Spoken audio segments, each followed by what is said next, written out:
Hello! Hello, hello, hello! In there. I'm gonna turn the music slightly down. Hi! Hey Obi-Wan and Harvest, Nat Merrick, Allie. Welcome to book club today. Yeah, it looks like the internet is a little bit shaky. It was a new transition sound effect. You're right, it was made, Todd made the transition sound effect for me. And as we all know, Connor was the one who made the actual transition. Yeah, I'm very excited about it. I feel like now it'll help people figure out when so that they don't get alarmed by me suddenly going, hi! And instead there's like a warning noise for when transitions happen. Yeah. Hello. How is everybody today on this wonderful Sunday? We're gonna be reading The Picture of Dorian Gray again today. I'm gonna need to familiarize myself with what exactly happened last time in order to give everybody a summary of where we're at. Yeah, I'm glad you're here too, Allie. I hope everything has been going well for you. The music was so chill. Nice. I'm doing good.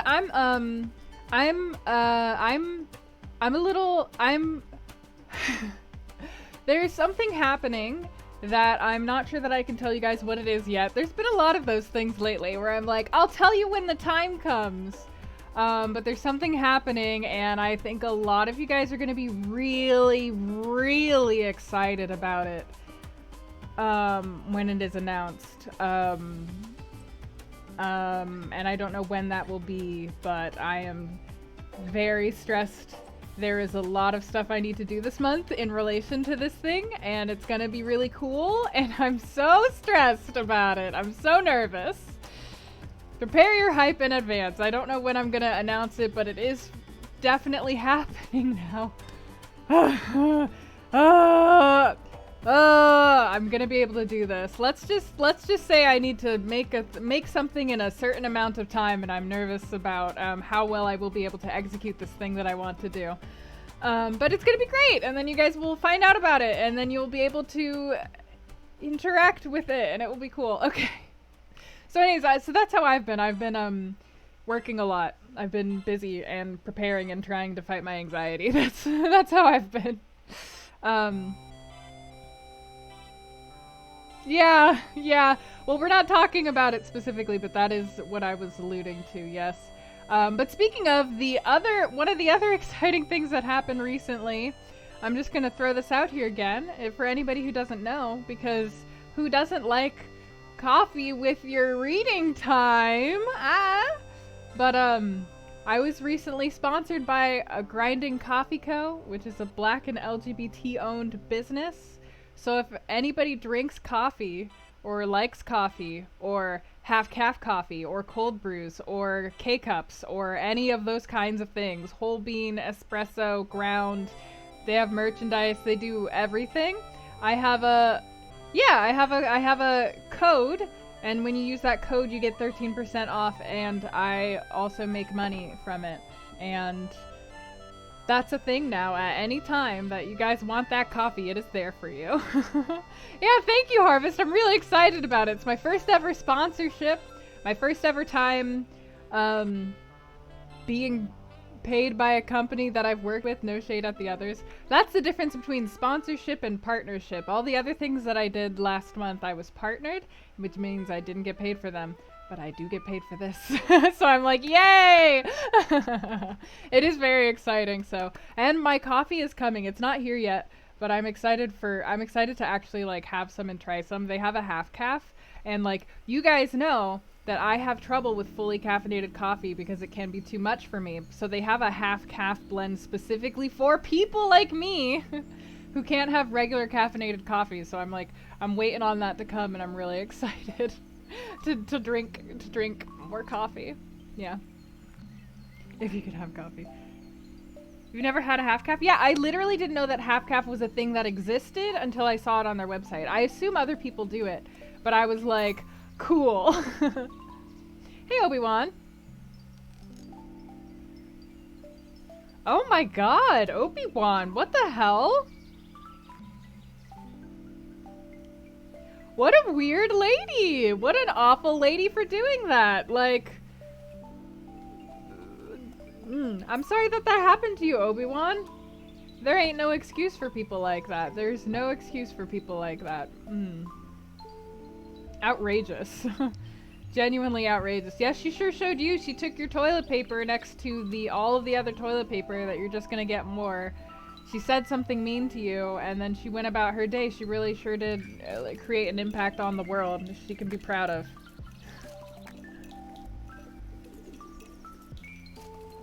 But yeah, sorry, I have something in my eye. There's, stuff in the air. I hope everybody had a good 4th of July. I'm not sure what anybody really did for the 4th of July. I just stayed inside and watched. This is the first 4th of July that I've spent in this apartment. In this new apartment. And I don't know what is going on with this location. I've lived in like four other places in Seattle before this. Like at least four other apartments. But for some reason, in this apartment, there were fireworks literally 360 degrees around us. There were fireworks everywhere. There was like at least like 10 different areas of people blowing up fireworks that we could point to, including the people in our driveway. And it was like, it almost felt like we were in a war zone because it was just explosions and flashes and booms from everywhere. It was shaking our floor. It was like you couldn't, like, it was just vibrating everything all the time for like 5 hours straight. It was crazy. The craziest.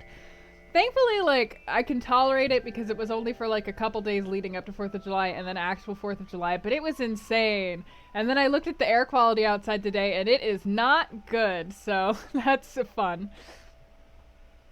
Gosh, Cece, I know. There were people setting off fireworks, like, in the daytime. I'm like, girl, what are you doing? Like, you can't even see the fire. Why are you You're like, man, I just don't know. I just, like, for the first time, I was, like, looking around and I was like, I guess there were just so many fireworks that, like, all I could really think about was, like, how much money did each of these, like, groups of people individually spend on fireworks, and how many thousands of dollars is that, and, like, what else could we have done with that money? And I was just, like, looking around and I was like, America's weird. Like, this is a weird thing that we do where we give explosives to our populace and then, like, and they're really expensive, and then we just shoot them off and, like, what? I don't know. It's just a very strange. People are, oh, you know what? That's fair. I didn't think about that. Maybe it could have been coronavirus related and not just like this area's crazy. That's fair. You had a great carne asada? Aw, that sounds delicious. Yeah, I didn't actually do anything specific to celebrate the 4th of July. I guess technically I watched Hamilton the day before the 4th of July, so that counts as American. I was excessive as hell everywhere. Okay, got it. Well, then that explains why the air quality is so bad outside right now. They were literally like, oh, be careful outside, but everybody's already wearing masks when they go outside, so I guess it's not that big of a deal. Most places that usually do fireworks didn't have them this year. I mean, okay, I guess, fair enough. People were definitely bored then. That's definitely what was going on. Well, crazy. That is a lot of fireworks on a national scale. That is just something. Man, the 4th of July 2020, we're gonna be able to look back on it and be like, hey, do you remember that 4th of July? I mean, God knows whether next year's 4th of July will be like that, and like whether we'll still be inside. Such a long period of time to be inside. This is a long period of time. Air quality in parts of Los Angeles are currently considered hazardous with health risks for everyone and not just sensitive groups. That makes sense for Los Angeles. Yeah. Air quality in Los Angeles is already pretty bad, so yeah.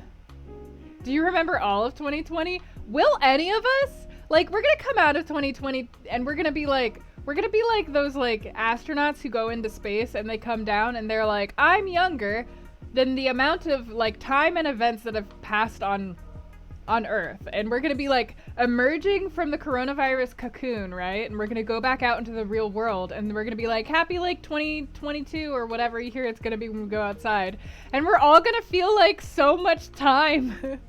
like we're gonna be like, I aged 7 years. Oh, it's good to see you again. Like, it's gonna be so weird. Yeah, I can relate to that, Allie. That's also just like a work from home feel. I like almost, if it weren't for streaming, I would never know what day of the week it was. Being on a stream schedule has helped me.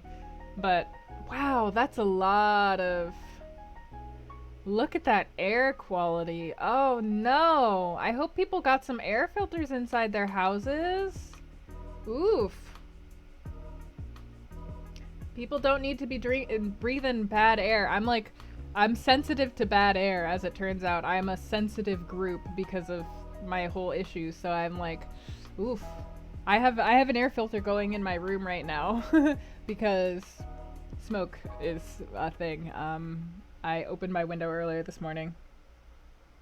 There are more fireworks going off. It's illegal. And just thought it was the most magical thing. Honestly, Cirque, if it were me as a kid, like, yes. Except, like, I think even as a kid, I would have been really alarmed by the, like, amount of sound. It was just, like, because people were also just picking really, like, you know the kind of fireworks that, like, emit, like, a brilliant white flash and also go, like, boom! Like, those really big, there were just tons of them everywhere. It was like somebody had a strobe light going, but with loud booms. And I feel like I don't know. Depends on what age I was as a kid. Oh, Zach. Yeah, it was very loud. Well, I'm glad everybody had a safe 4th of July. Nobody came back with burnt limbs. Oh. Thank you, Admiral. 6 months, half a year is a long time. Thank you for resubscribing. Welcome back to the fold. I'll fix the camera, it got blurred. But goodbye. Have a good day, Admiral. Yeah, let me fix this. Additionally, if those of you did not see the notification in the Discord, we are currently voting on which scary game that I will be playing this week. So please vote if you would like to be represented in which scary game y'all have won. Now your mom's playing Switch Wheel of Fortune. Grudge match mode. Okay, good luck. Please win. Show your mom / family who's boss.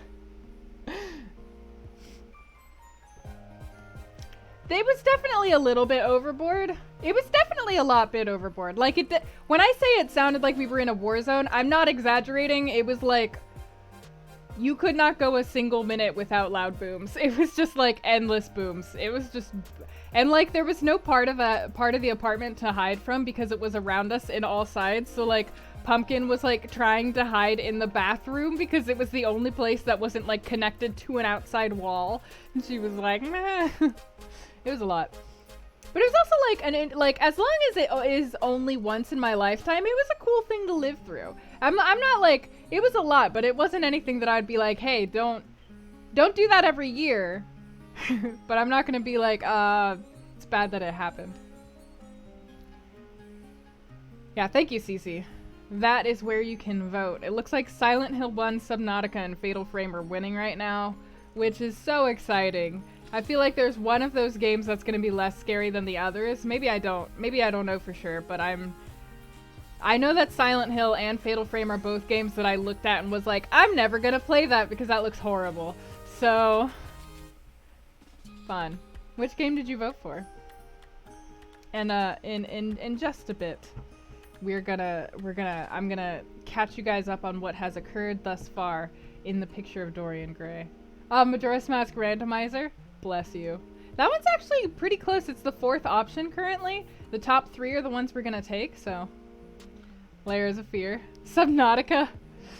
I have played just a little bit of Subnautica, but funnily enough, fun thing about Subnautica, I played a little bit of it, and then something scary happened to me, and I immediately quit and never touched it again.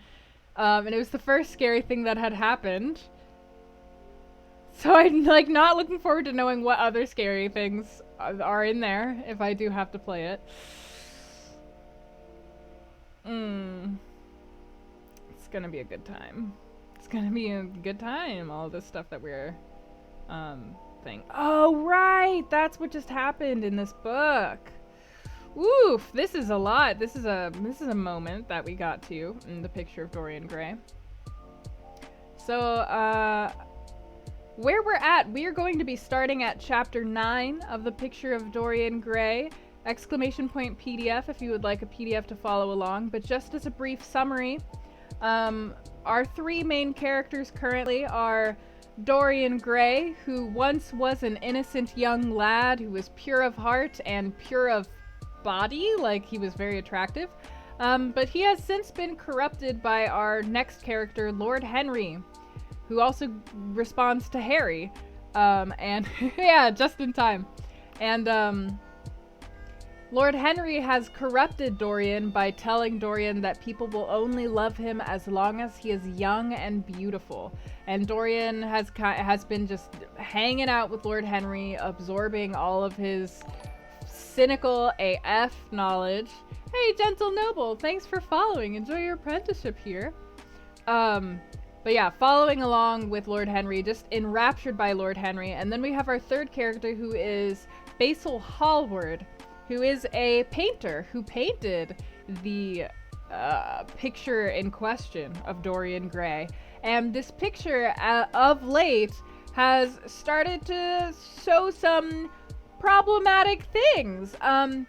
Case in point, when we first saw the picture was exactly like to Dorian, and Dorian actually hated the picture because the picture was going to stay younger while Dorian was going to age, and he was very angry at the picture.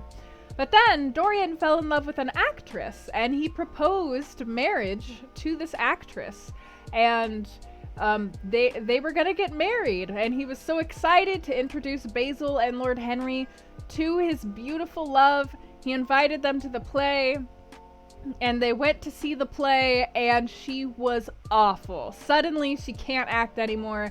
Dorian has no idea what's going on, but his friends are embarrassed for him. He's embarrassed. In fact, nobody can believe what acute suffering he is going through watching the love of his life make a fool of herself on stage, and the crowd hates it. They boo her, but she doesn't care. He goes backstage. His friends are like, she's beautiful, Dorian, don't worry about it. And he goes backstage and is like, what's going on? Why did you suck now? And she's like, Dorian, it's so great. Now that I love you and I know what true love is, I no longer want to play it on the stage. I no longer want to pretend to be in love because true love is so much better.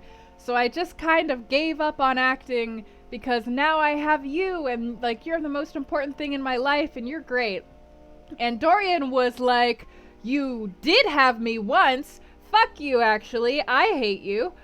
You are horrible. You embarrassed me. You have no idea how much I suffered when I was watching you. My friends came to watch. You are awful. You are unworthy of love, unworthy of my notice.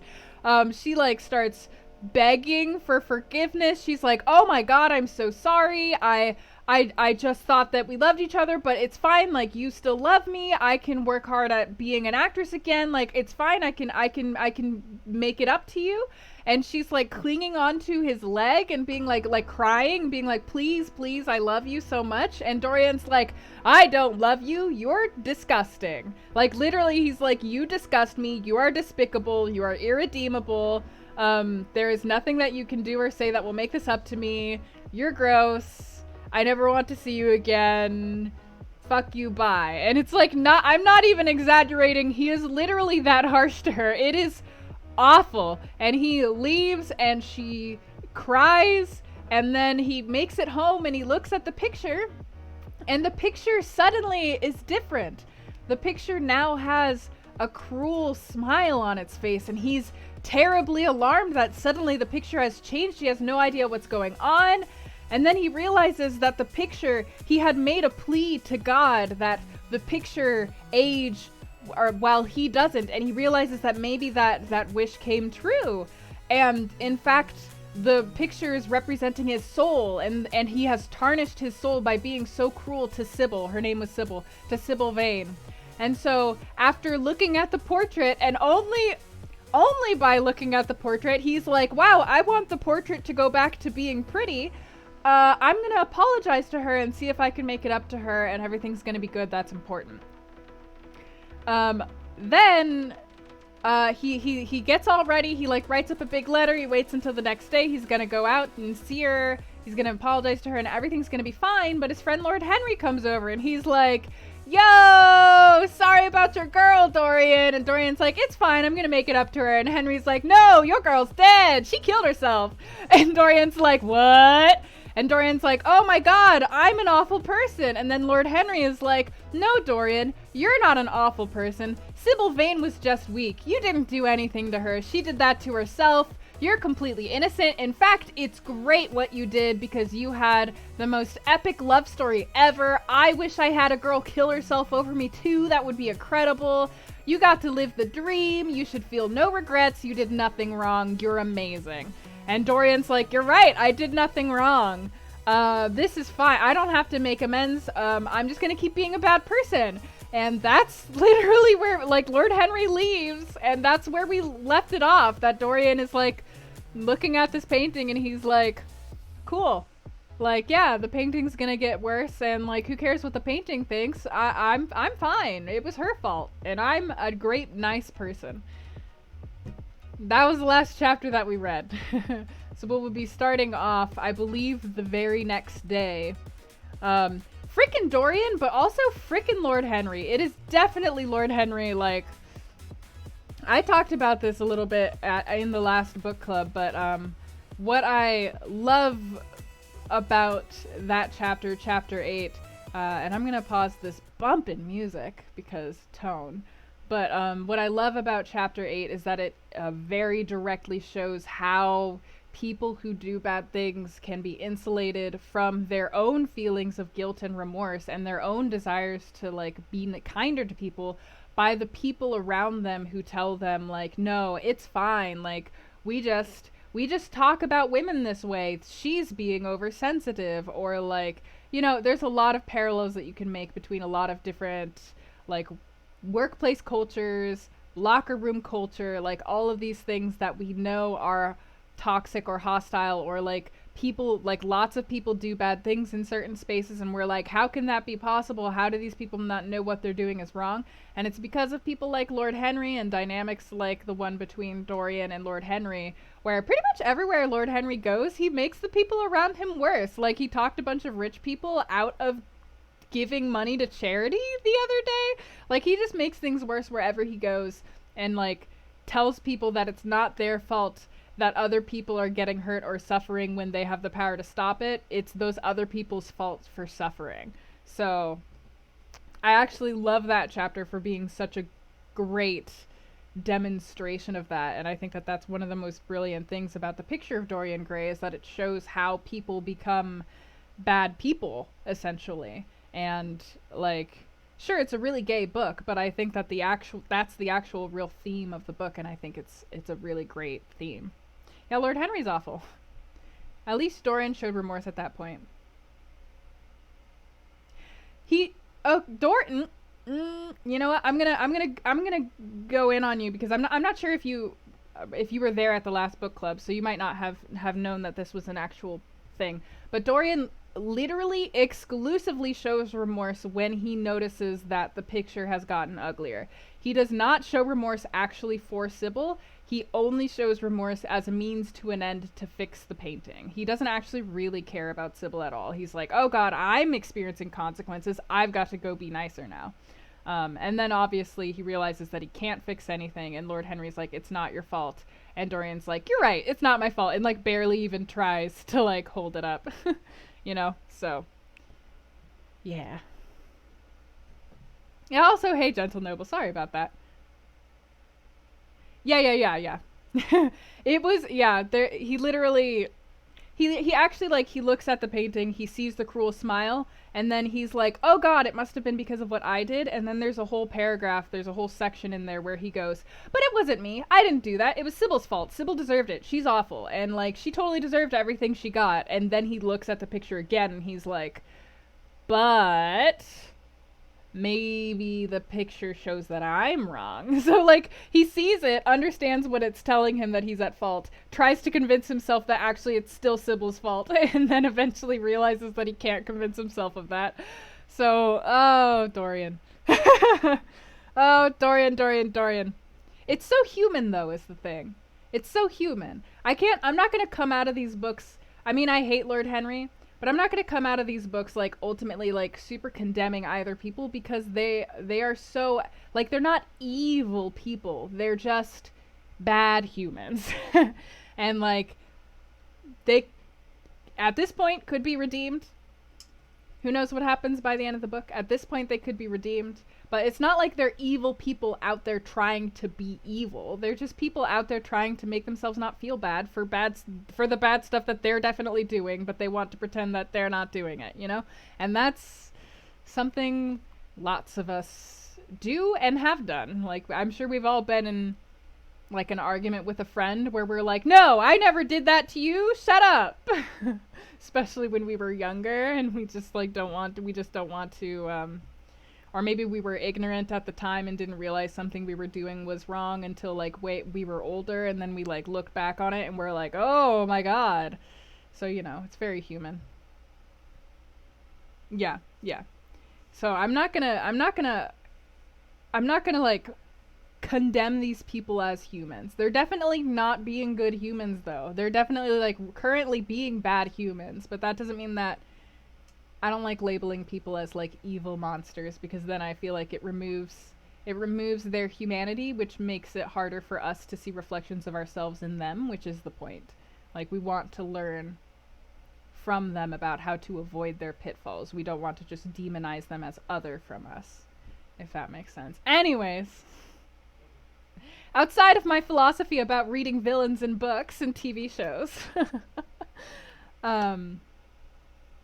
we're going to be starting with chapter 9 of The Picture of Dorian Gray. So, as I said, the PDF is there if you would like to read along.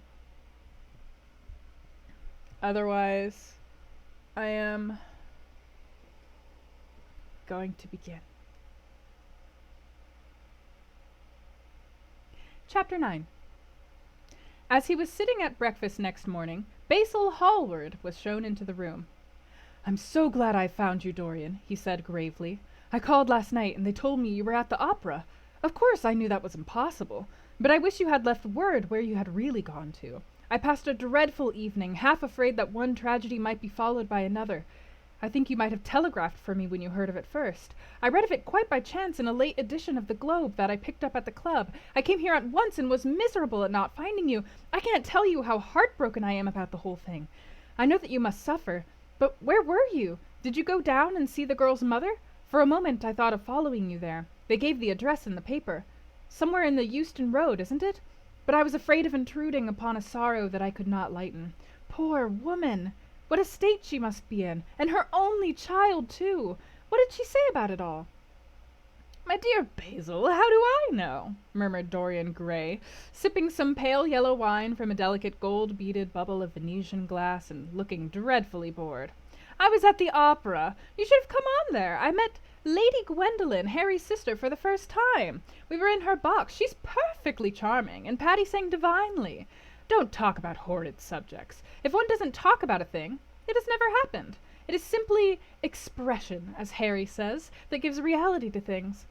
I may mention that she was not the woman's only child. There is a son, a charming fellow, I believe, but he is not on the stage. He's a sailor or something. And now tell me about yourself and what you are painting."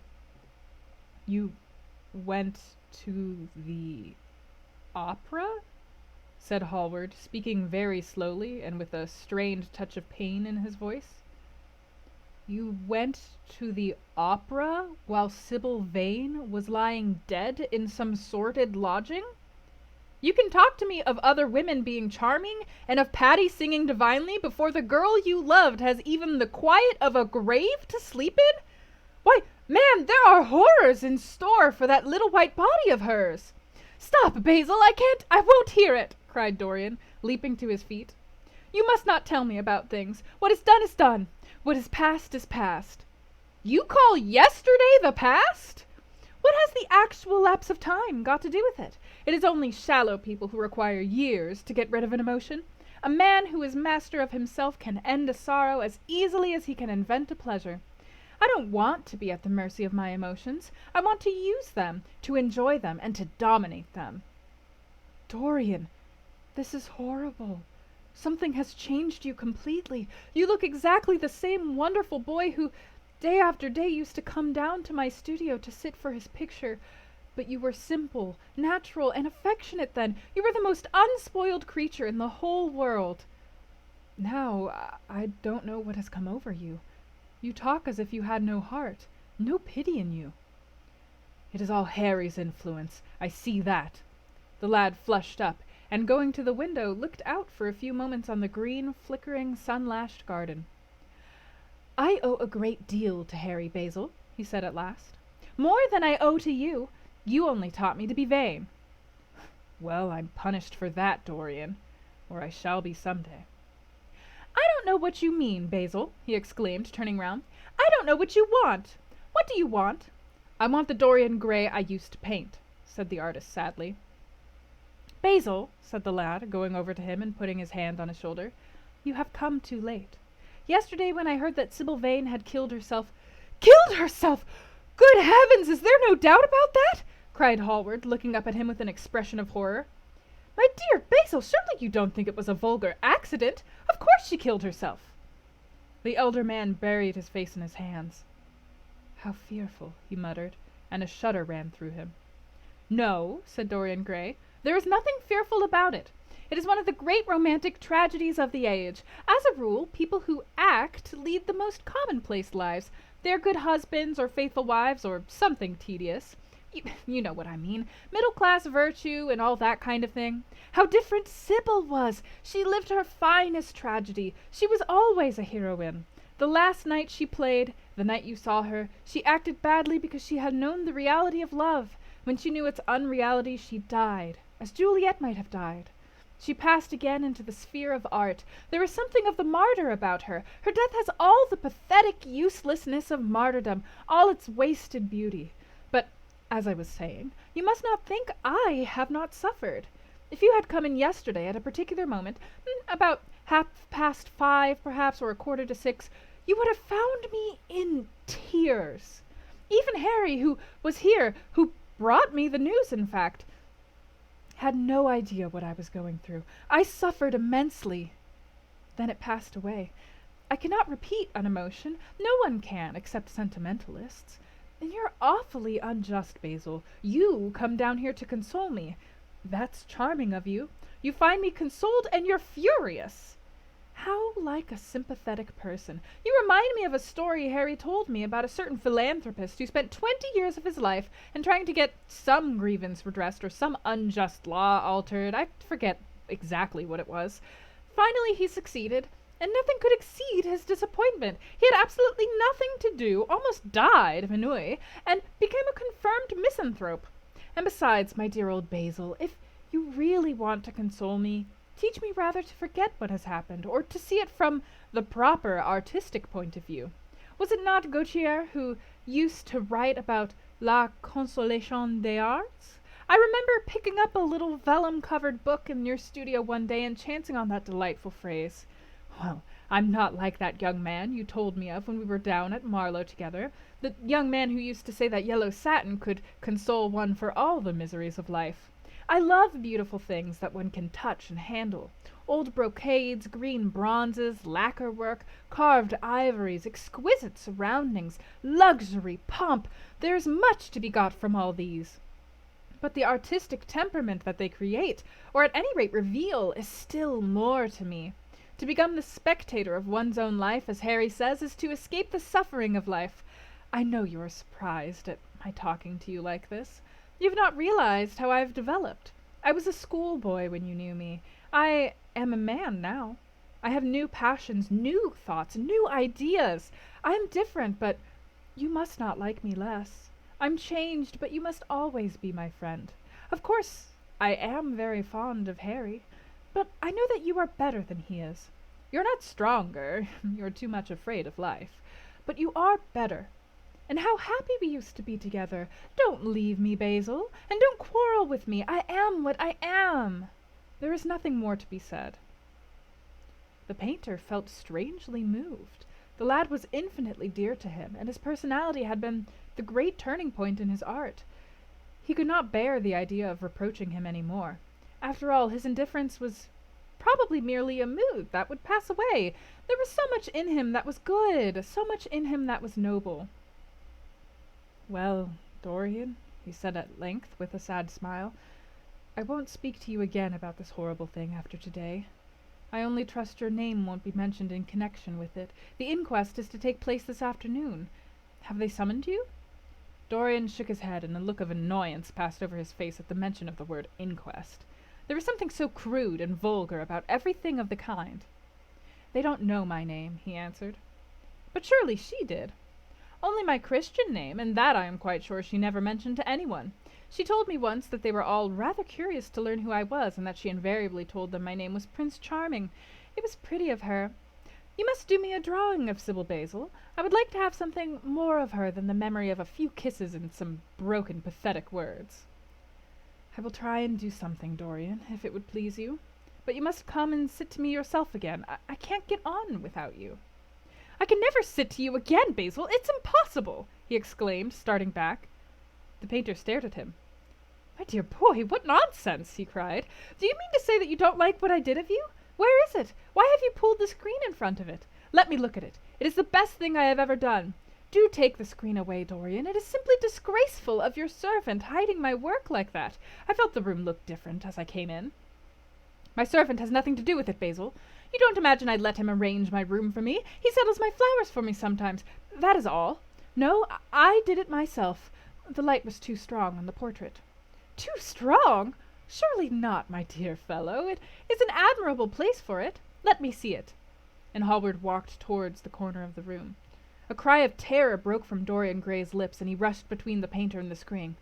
"Basil," he said, looking very pale, "you must not look at it. I don't wish you to." "Not look at my own work? You're not serious. Why shouldn't I look at it?" exclaimed Hallward, laughing.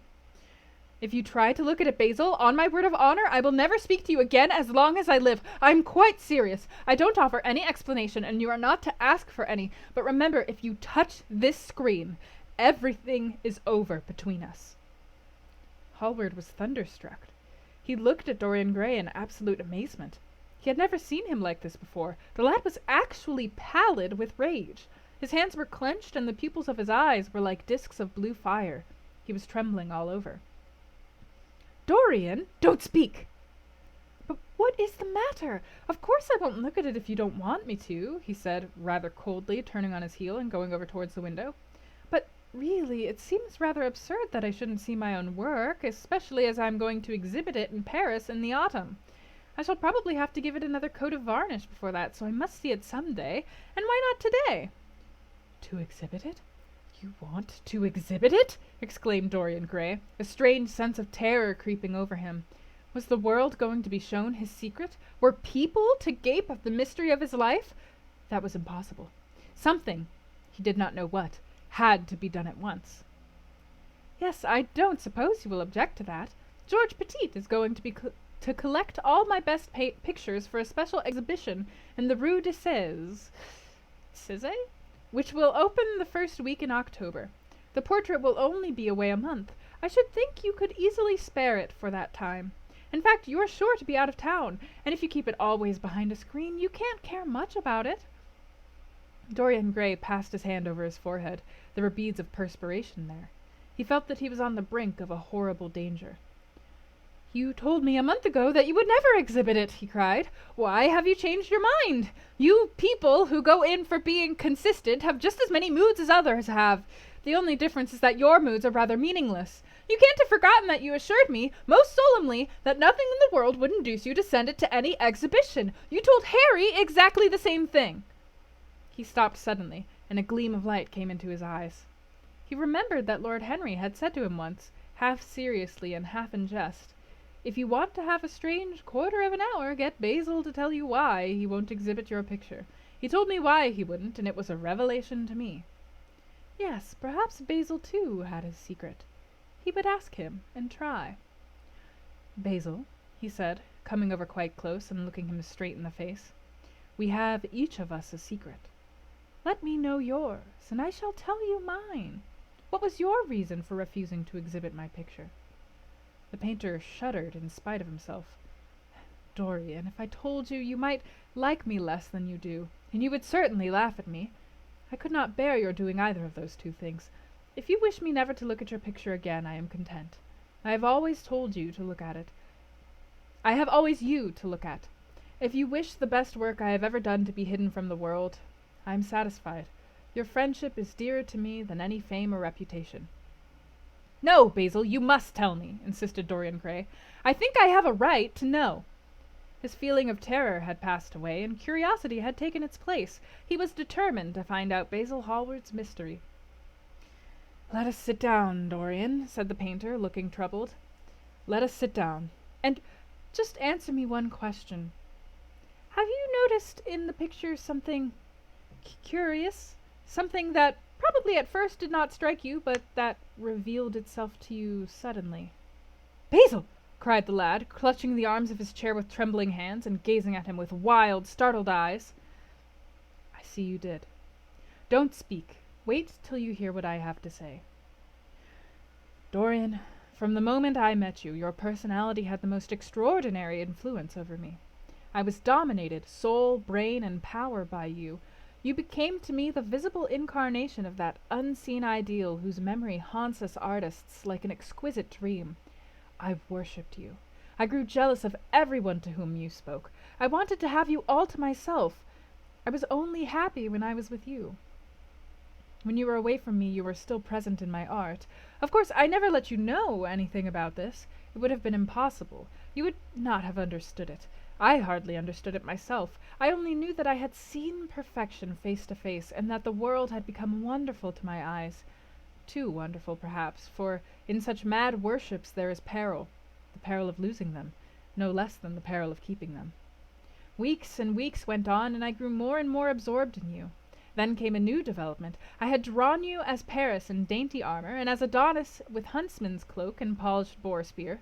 Crowned with heavy lotus blossoms, you had sat on the prow of Adrian's barge, gazing across the green turbid Nile.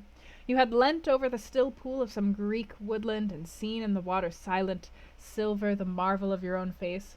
And it had all been what art should be, unconscious, ideal, and remote. One day, a fatal day I sometimes think, I determined to paint a wonderful portrait of you as you actually are, not in the costume of dead ages, but in your own dress and in your own time. Whether it was the realism of the method, or the mere wonder of your own personality thus directly presented to me without mist or veil, I cannot tell, but I know that as I worked at it, every flake and film of color seemed to me to reveal my secret. I grew afraid that others would know of my idolatry. I felt, Dorian, that I had told too much, that I had put too much of myself into it. Then it was that I resolved never to allow the picture to be exhibited. You were a little annoyed, but then you did not realize all that it meant to me. Harry, to whom I talked about it, laughed at me, but I did not mind that. When the picture was finished and I sat alone with it, I felt that I was right.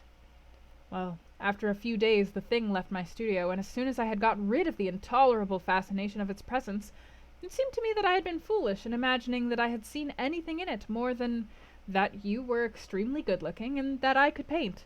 Even now I cannot help feeling that it is a mistake to think that the passion one feels in creation is ever really shown in the work one creates. Art is always more abstract than we fancy. Form and color tell us of form and color. That is all. It often seems to me that art conceals the artist far more completely than it ever reveals him. And so when I got this offer from Paris, I determined to make your portrait the principal thing in my exhibition. It never occurred to me that you would refuse.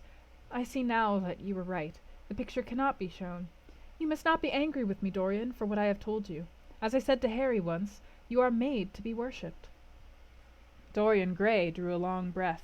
The color came back to his cheeks, and a smile played about his lips. The peril was over. He was safe for the time.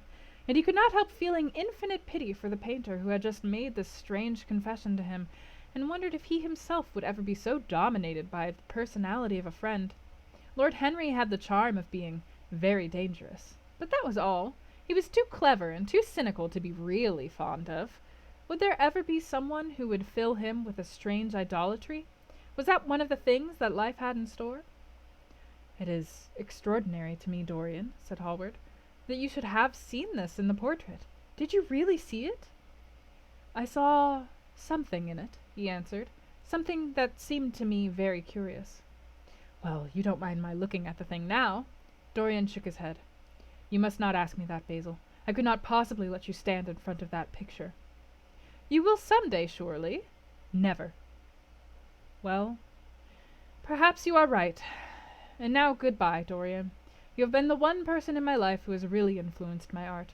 Whatever I have done that is good, I owe to you. Oh, you don't know what it cost me to tell you all that I have told you." "My dear Basil," said Dorian, "what have you told me? Simply that you felt that you admired me too much. That is not even a compliment."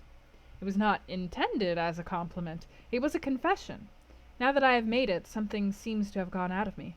Perhaps one should never put one's worship into words." "It was a very disappointing confession." What did you expect, Dorian? You didn't see anything else in the picture, did you? There was nothing else to see?"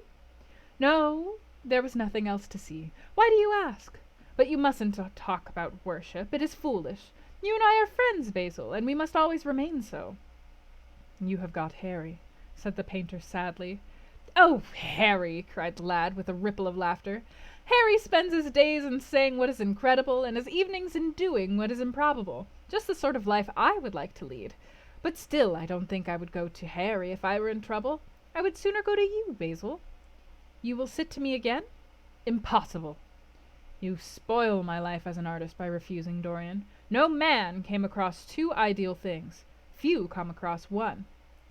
"I can't explain it to you, Basil, but I must never sit to you again. There is something fatal about a portrait. It has a life of its own. I will come and have tea with you. That will be just as pleasant."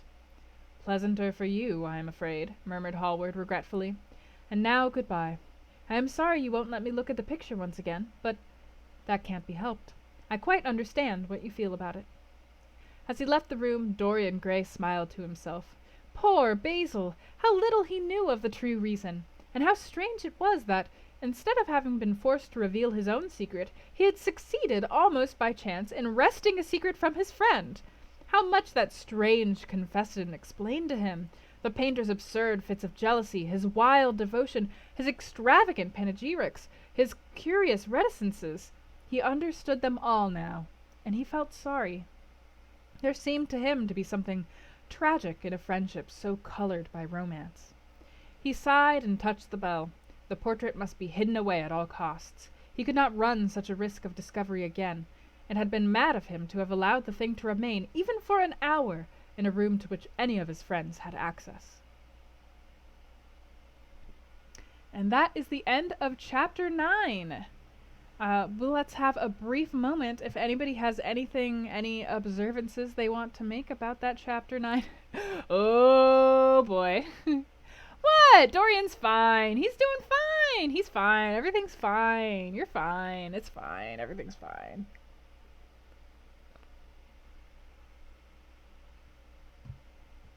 You know, it's good. We're good. Exactly.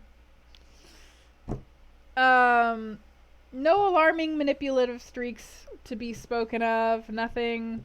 I wish that Basil had seen the portrait. Basil needs to never speak to Dorian or Henry ever again. He deserves better. Currently, he deserves better. I do think it's interesting that he's kind of like, what's the point of being friends with you if I can't paint you? Like, that is interesting. Well, he didn't actually say that. He is willing to stay friends with him. He's just like, I'm sad that you won't let me paint you. Like, you're my muse. This is sad for me. I'm real sad. But Basil didn't like pressure. He didn't at all try to pressure Dorian into doing anything Dorian didn't want to do. So I think that we can safely say that Basil's still a decent guy. You know, he's not doing the thing that Dorian's doing, where Dorian's like, please, let me have a reason to manipulate you, please. Please tell me your secret. Ah, that was also my secret. Yes. Yes. He's not doing that, so.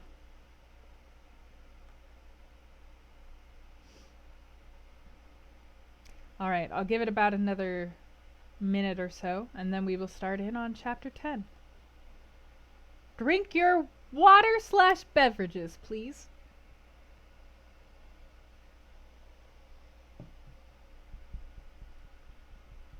In between each chapter. This is a hydration station of a book club. Okay.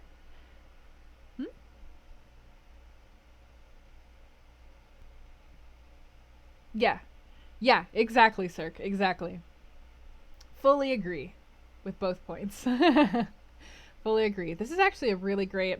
I'm so happy that this is our book club book right now because I am working on something and this is very helpful for me actually to be reading through right now. So, exciting. Chapter 10. When his servant entered, he looked at him steadfastly and wondered if he had thought of peering behind the screen. The man was quite impassive and waited for his orders. He learned it from Henry. Spoiler alert, he learned it from Henry. In the beginning of the book, Dorian is very, very... Dorian basically, like, when Henry starts speaking, Dorian's like, "What? Is that really what life is like, sir?" So he's he was definitely unspoiled. But then again, we also didn't get to see the inside of Dorian's perspective until after Henry had already corrupted him, until after he had already spent a lot of time with Henry, so fair enough. Sorry, I'll start over. When his servant entered, he looked at him steadfastly and wondered if he had thought of peering behind the screen. The man was quite impassive and waited for his orders. Dorian lit a cigarette and walked over to the glass and glanced into it. He could see the reflection of Victor's face perfectly. It was like a placid mask of servility. There was nothing to be afraid of there. Yet he thought it best to be on his guard. Speaking very slowly, he told him to tell the housekeeper that he wanted to see her, and then to go to the frame maker and ask him to send 2 of his men round at once. It seemed to him that as the man left the room his eyes wandered in the direction of the screen. Or was that merely his own fancy? After a few moments, in her black silk dress with old-fashioned thread mittens on her wrinkled hands, Mrs. Leaf bustled into the library. He asked her for the key of the schoolroom. "The old schoolroom, Mr. Dorian!" she exclaimed. "Why, it is full of dust! I must get it arranged and put straight before you go into it. It is not fit for you to see, sir. It is not indeed." "I don't want it put straight, Leaf. I only want the key." "Well, sir, you'll be covered with cobwebs if you go into it. Why, it hasn't been opened for nearly 5 years. Not since his lordship died." He winced at the mention of his grandfather. He had hateful memories of him. "That does not matter," he answered. "I simply want to see the place. That is all. Give me the key." "And here is the key, sir," said the old lady, going over the contents of her bunch with tremulously uncertain hands. "Here is the key. I'll have it off the bunch in a moment. But you don't think of living up there, sir? And you so comfortable here?" "No, no!" he cried petulantly. "Thank you, Leaf, that will do." She lingered for a few moments and was garrulous over some detail of the household. He sighed and told her to manage things as she thought best. She left the room, wreathed in smiles. As the door closed, Dorian put the key in his pocket and looked round the room. Sorry, what an interesting exchange that she left smiling. I'm not sure she's going to do any good things there. And looked round the room. His eye fell on a large purple satin coverlet, heavily embroidered with gold, a splendid piece of late 17th century Venetian work that his grandfather had found in a convent near Bologna. Yes, that would serve to wrap the dreadful thing in. It had perhaps served often as a pall for the dead. Now it was to hide something that had a corruption of its own, worse than the corruption of death itself. Something that would breed horrors and yet would never die. What the worm was to the corpse, his sins would be to the painted image on the canvas. They would mar its beauty and eat away its grace. They would defile it and make it shameful. And yet the thing would still live on. It would always be alive. He shuddered, and for a moment he regretted that he had not told Basil the true reason why he had wished to hide the picture away. Basil would have helped him to resist Lord Henry's influence, and the still more poisonous influences that came from his own temperament. The love that he bore him, for it was really love, had nothing in it that was not noble and intellectual. It was not that mere physical admiration of beauty that is born of the senses and that dies when the senses tire. It was such love as Michelangelo had known, and Montaigne, and Winckelmann, and Shakespeare himself. Yes, Basil could have saved him, but it was too late now. The past could always be annihilated. Regret, denial, or forgetfulness could do that. But the future was inevitable. There were passions in him that would find their terrible outlet, dreams that would make the shadow of their evil real. He took up from the couch the great purple and gold texture that covered it, and, holding it in his hands, passed behind the screen. Was the face on the canvas viler than before?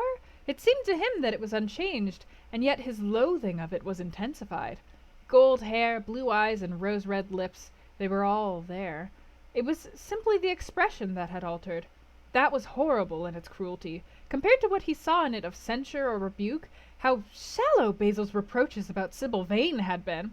How shallow and of what little account! His own soul was looking out at him from the canvas and calling him to judgment. A look of pain came across him, and he flung the rich pall over the picture. As he did so, a knock came to the door. He passed out as his servant entered. "The persons are here, monsieur." He felt that the man must be got rid of at once. He must not be allowed to know where the picture was being taken to. There was something sly about him, and he had thoughtful, treacherous eyes.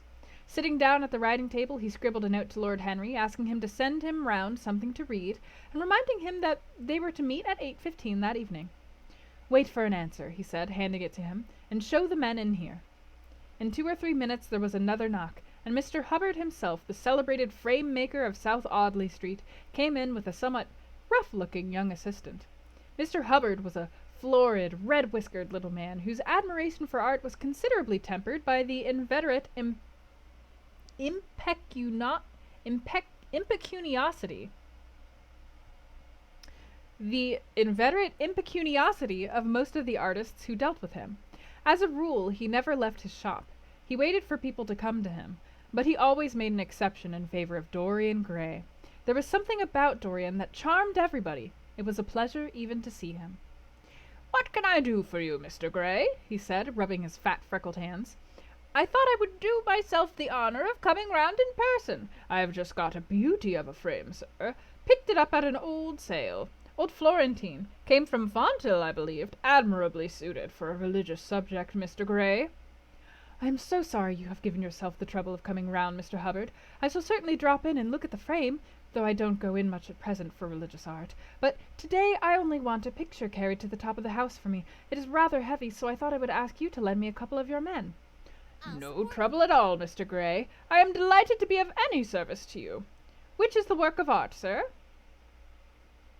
"Oh. Hey, Bot, thank you so much for resubscribing. Welcome back to the fold. I'm glad you can make it. I can update you about what's going on at the end of the chapter." "This," replied Dorian, moving the screen back. "Can you move it, covering and all, just as it is? I don't want it to get scratched going upstairs." "Oh, there will be no difficulty, sir," said the genial frame-maker, beginning, with the aid of his assistant, to unhook the picture from the long brass chains by which it was suspended. "And now, where shall we carry it to, Mr. Gray?" "I will show you the way, Mr. Hubbard, if you will kindly follow me. Or perhaps you had better go in front. I am afraid it is right at the top of the house. We will go up by the front staircase, as it is wider." He held the door open for them, and they passed out into the hall and began the ascent. The elaborate character of the frame had made the picture extremely bulky, and now and then, in spite of the obsequious protests of Mr. Hubbard, who had the true tradesman's spirited dislike of seeing a gentleman doing anything useful, Dorian put his hand to it so as to help them. Something of a load to carry, sir," gasped the little man when they reached the "Something of a load to carry, sir," gasped the little man when they reached the top landing, and he wiped his shiny forehead. "I'm afraid it is rather heavy," murmured Dorian, as he unlocked the door that opened into the room that was to keep for him the curious secret of his life and hide his soul from the eyes of men. He had not entered the place for more than 4 years, not, indeed, since he had used it first as a playroom when he was a child, and then as a study when he grew somewhat older. It was a large, well-proportioned room, which had been specially built by the last Lord Kelso for the use of the little grandson whom, For his strange likeness to his mother, and also for other reasons, he had always hated and desired to keep at a distance. It appeared to Dorian to have but little changed. There was the huge Italian cassone, with its fantastically painted panels and its tarnished gilt moldings, in which he had so often hidden himself as a boy. There the satinwood bookcase filled with his dog-eared schoolbooks. On the wall behind it was hanging the same ragged Flemish tapestry where a faded king and queen were playing chess in their garden, while a company of hawkers rode by, carrying hooded birds on their gauntleted wrists. How well he remembered it all! Every moment of his lonely childhood came back to him as he looked round. He recalled the stainless purity of his boyish life, and it seemed horrible to him that it was here the fatal portrait was to be hidden away. How little he had thought in those dead days of all that was in store for him. But there was no other place in the house so secure from prying eyes as this. He had the key, and no one else could enter it. Beneath its purple pall, the face painted on the canvas could grow bestial, sodden, and unclean. What did it matter? No one could see it. He himself would not see it. Why should he watch the hideous corruption of his soul? He kept his youth. That was enough.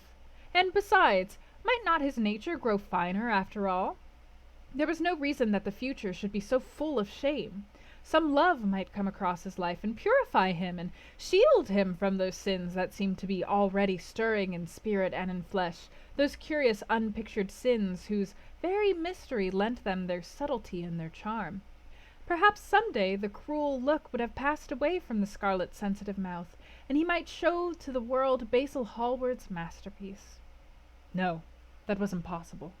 Hour by hour and week by week, the thing upon the canvas was growing old.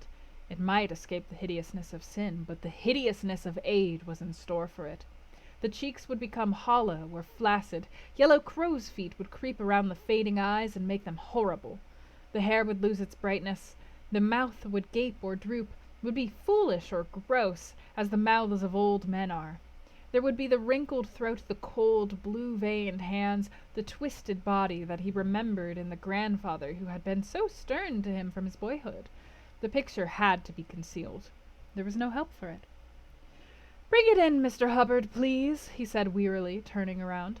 "I'm sorry I kept you so long. I was thinking of something else." "Always glad to have a rest, Mr. Gray," answered the frame-maker, who was still gasping for breath. "Where shall we put it, sir?" "Oh, anywhere. Here, this will do. I don't want to have it hung up. Just lean it against the wall. Thanks." "Might one look at the work of art, sir?" Dorian started.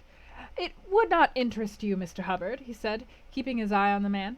He felt ready to leap upon him and fling him to the ground if he dared to lift the gorgeous hanging that concealed the secret of his life. "I shan't trouble you any more now. I am much obligated to you for your kindness in coming round."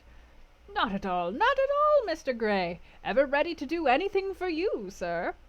And Mr. Hubbard tramped downstairs, followed by the assistant, who glanced back at Dorian with a look of shy wonder in his rough, uncomely face. He had never seen anyone so marvelous. When the sound of their footsteps had died away, Dorian locked the door and put the key in his pocket. He felt safe now. No one would ever look upon the horrible thing. No eye but his would ever see his shame. On reaching the library, he found that it was just after 5 o'clock, and that the tea had already been brought up.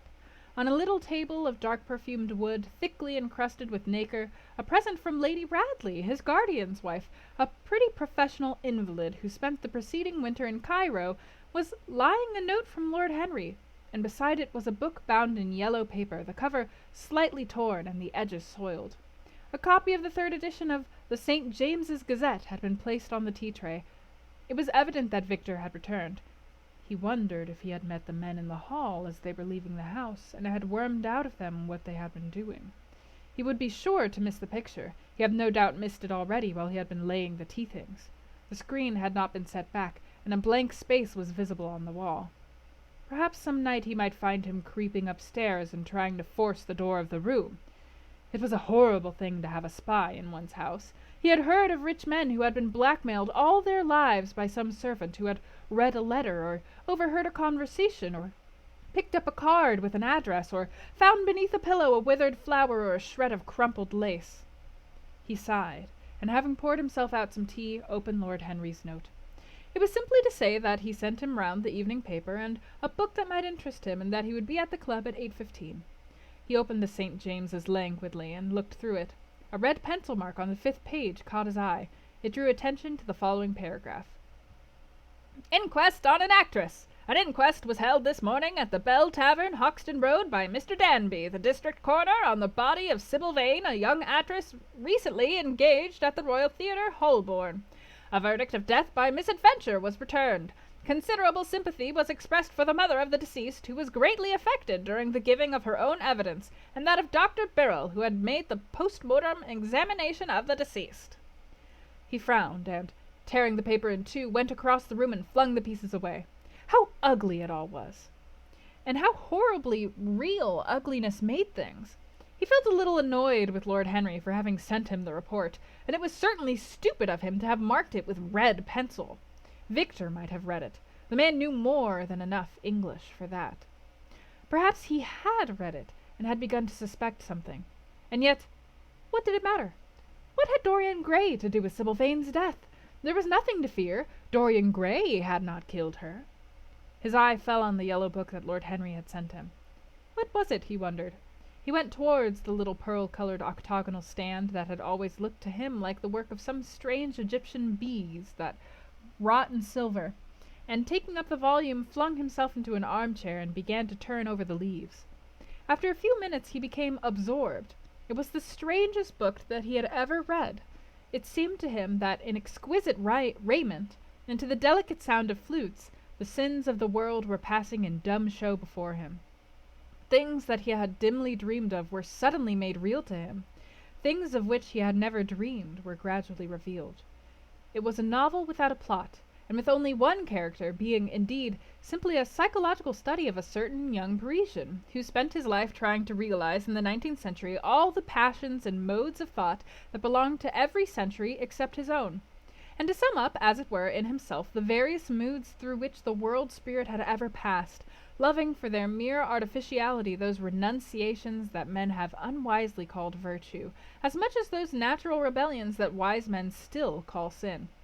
The style in which it was written was that curious jeweled style, vivid and obscure at once, full of argot and archaisms, of technical expressions and of elaborate paraphrases, that characterizes the work of some of the finest artists of the French school of symbolists. There were in it metaphors as monstrous as orchids, and as subtle in color. The life of the senses was described in terms of mystical philosophy. One hardly knew at times whether one was reading the spiritual ecstasies of some medieval saint or the morbid confessions of a modern sinner. It was a poisonous book. The heavy odor of incense seemed to cling about its pages and to trouble the brain. The mere cadence of the sentences, the subtle monotony of their music, so full as it was of complex refrains and movements elaborately repeated, produced in the mind of the lad, as he passed from chapter to chapter, a form of reverie, a malady of dreaming, that made him unconscious of the falling day and creeping shadows. Cloudless and pierced by one solitary star, a copper-green sky gleamed through the windows. He read on by its wan light till he could read no more. Then, after his valet had reminded him several times of the lateness of the hour, he got up and, going into the next room, placed the book on the little Florentine table that always stood at his bedside, and began to dress for dinner. It was almost 9 o'clock before he reached the club, where he found Lord Henry sitting alone in the morning-room, looking very much bored. "I am so sorry, Harry," he cried, "but really it is entirely your fault. That book you sent me so fascinated me that I forgot how the time was going." "Yes, I thought you would like it," replied his host, rising from his chair. "I didn't say I liked it, Harry. I said it fascinated me. There is a great difference." "Ah, you've discovered that," murmured Lord Henry, and they passed into the dining-room. And that was chapter 10. Another moment for any news. But have you ever read The Picture of Dorian Gray before? Do I need to update you on where we're at? Hey, Dawn! We just finished reading chapter 10.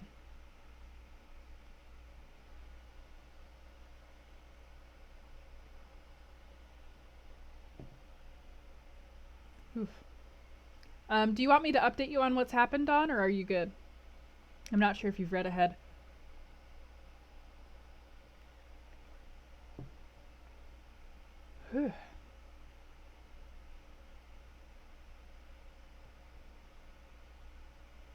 Yeah, update. In the last two chapters, so we had just gotten past the point where Lord Henry had come to talk to Dorian and convince him that Sybil Vane's death was not his fault and that Dorian was innocent and flawless. The chapter after that, Basil Hallward came to talk to Dorian, was horrified to find that Dorian no longer cared about Sybil Vane or her death. Dorian gave a really long speech during which he basically convinced Basil not to worry about it and that it was totally fine. And Basil was like, oh, I'm sure that Dorian's just in a mood. He'll be a good person again later, but was also kind of sad. And then Basil was like, I want to exhibit the painting. And Dorian was like, you're not going to exhibit the painting. Fuck you. And Basil was like, what? Why not? And Dorian was like, for reasons I can't tell you. And Basil was like, what's going on? Like, why won't you tell me what's going on? And Dorian was like, look, let's sit down. I heard that you had a reason you first didn't want to exhibit this and that was your secret. You tell me your secret and I'll tell you mine. And Basil was like, okay, my secret was that I got super obsessed with you and I just felt like the portrait was too personal and that's why I didn't want to show it. And Dorian was like, oh my god, that was like, yeah, that's totally same. That's why I don't want you to show the portrait. Yeah. And Basil was like, okay, I understand. I won't show the portrait. And Dorian was like, phew, thank God. And then the entire next chapter was basically Dorian moving the painting up to be hidden, with some help from other people, and growing increasingly paranoid of his butler, who, for really, at this point, seemingly unfounded reasons, Dorian is very, very paranoid that his butler is going to go up to the portrait and find out the butler's going to break into the room. He sent the butler out of the house while they moved the portrait, but the butler knows that the portrait's not there anymore, and he's like, oh my god, he's totally going to go look at the picture, and he's just like real intense about that. And now he's going to hang out with Lord Harry. I'm not wearing cologne in the painting. There has to be something to be said about where he placed the portrait. He seems keen to bury things in the past, and the location of where he decided to hide it seems to echo that. There was a moment where Dorian himself thought of redemption, and he talked himself out of it. Yes, again, and a moment where he acknowledged, Basil, it's so interesting that, they're pointing out this parallel, because I think that Basil is basically Lord Henry's foil instead of anybody being Dorian's foil, and it's more like Dorian is trying to pick between the two, and he's clearly way more Lord Henry right now. But he had this moment where he was like, hey, maybe if I had just confessed to Basil, and Basil's a good person, and I actually like Basil. I don't even like Lord Henry. I just enjoy hanging out with him because he's so cool. But he had a moment where he was like, maybe if I hung out with Basil, I could be redeemed. Nah, it's too late for that. I'm a sinner. I'm just full of sin, and I'm gonna sin everywhere. Sin. And it's every now and then we get those flashes of the original Dorian who felt bad about things and cared about people and used to be like, oh, Henry, how dare you say that? Of course that's not what the world is about. Or you can't say that about married women. Dorian used to be that kind of thing. In the same way that Basil used to be that way. Basil used to be like, Henry, you're ridiculous. You're saying stupid stuff. You don't believe that stuff that you're talking about. But seemingly Dorian himself is eager to be evil. Yeah. They're pretty quick chapters, so I don't think it'll take you too long, Dawn. The angel and the devil on his shoulders, yeah. And it is very interesting that he buries it in the room that he most associates with his grandpa, essentially.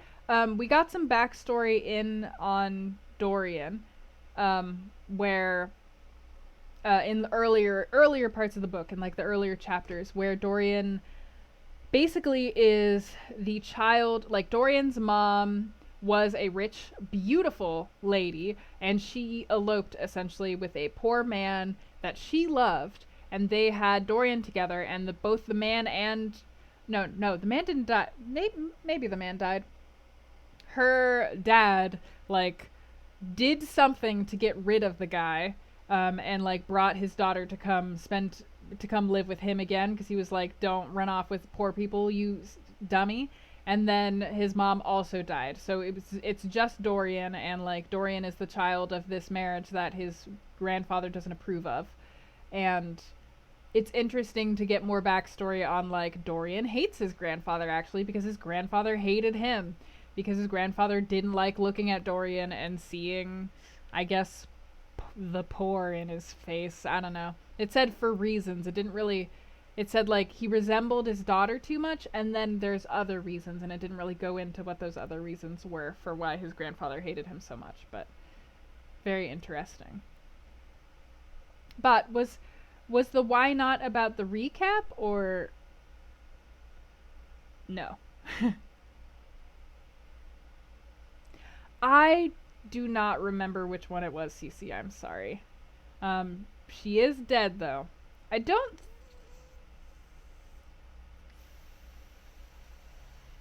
Yeah, I don't know. I don't remember well enough.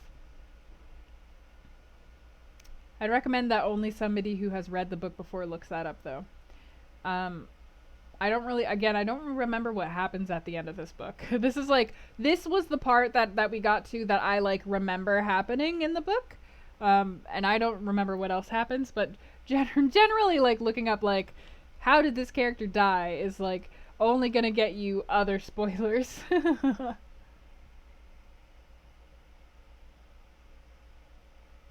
So, we'll wait a little bit longer, and if nobody has anything else to add, it is really interesting that, like, Dorian is giving into paranoia so much. Like, I'm wondering where this paranoia is coming from, because, like, sure, he's sinning a lot, but I don't think Lord Henry has told him anything that would, like, inspire paranoia within him, unless the book is just making the argument that having a terrible secret is enough to make people I guess maybe like Dorian is projecting his shame out in paranoia. He doesn't want anybody to find out about his secret because he knows his secret is bad. He's telling himself it's all in the past and none of it matters, but he knows this is like a horrible, terrible thing that is awful, and he doesn't want people to know how bad he is, basically. He doesn't want people to see the true actual state of his soul.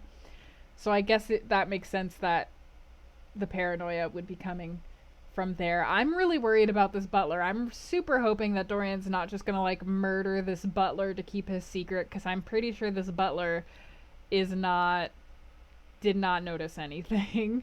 I'm so worried about this butler. His butler's name is Victor. Victor seems like he's just a nice guy, just doing his job, just trying to make a paycheck.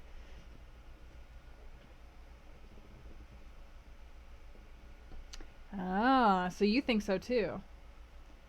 Ah, he's secretly very ashamed of it. It's so weird that there's that cognitive dissonance for him, because you're like, you can see that even in the flashes of, like, maybe I should have been a better person. No, it doesn't matter.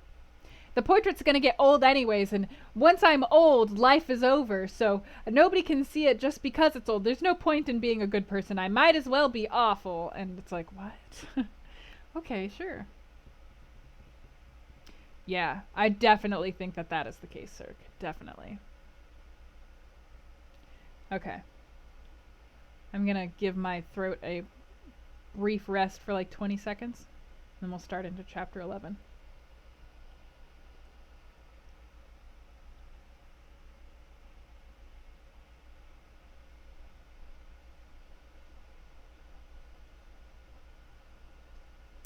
Agreed. Although he is terrified of aging, Lord Henry, it's like the first conversation that he and Lord Henry had in the beginning of the book. Lord Henry was like, I hope you know that Basil will only love you as long as you're pretty. And also, everybody will only love you as long as you're pretty. And someday you're going to be like 30, and everybody's going to hate you because you're old and ugly. And your life is going to be over. And you're not going to be able to have fun anymore, and nobody's going to love you, and you won't even have friends, and you'll be alone and dying. Like, it was the weirdest conversation ever, but that definitely happened in the beginning of the book. So Dorian does kind of associate growing old with, like, a level of horror and also personal, like, his value as a person would diminish in like an even more real way than like our society tells us right now is happening to him. It's very weird.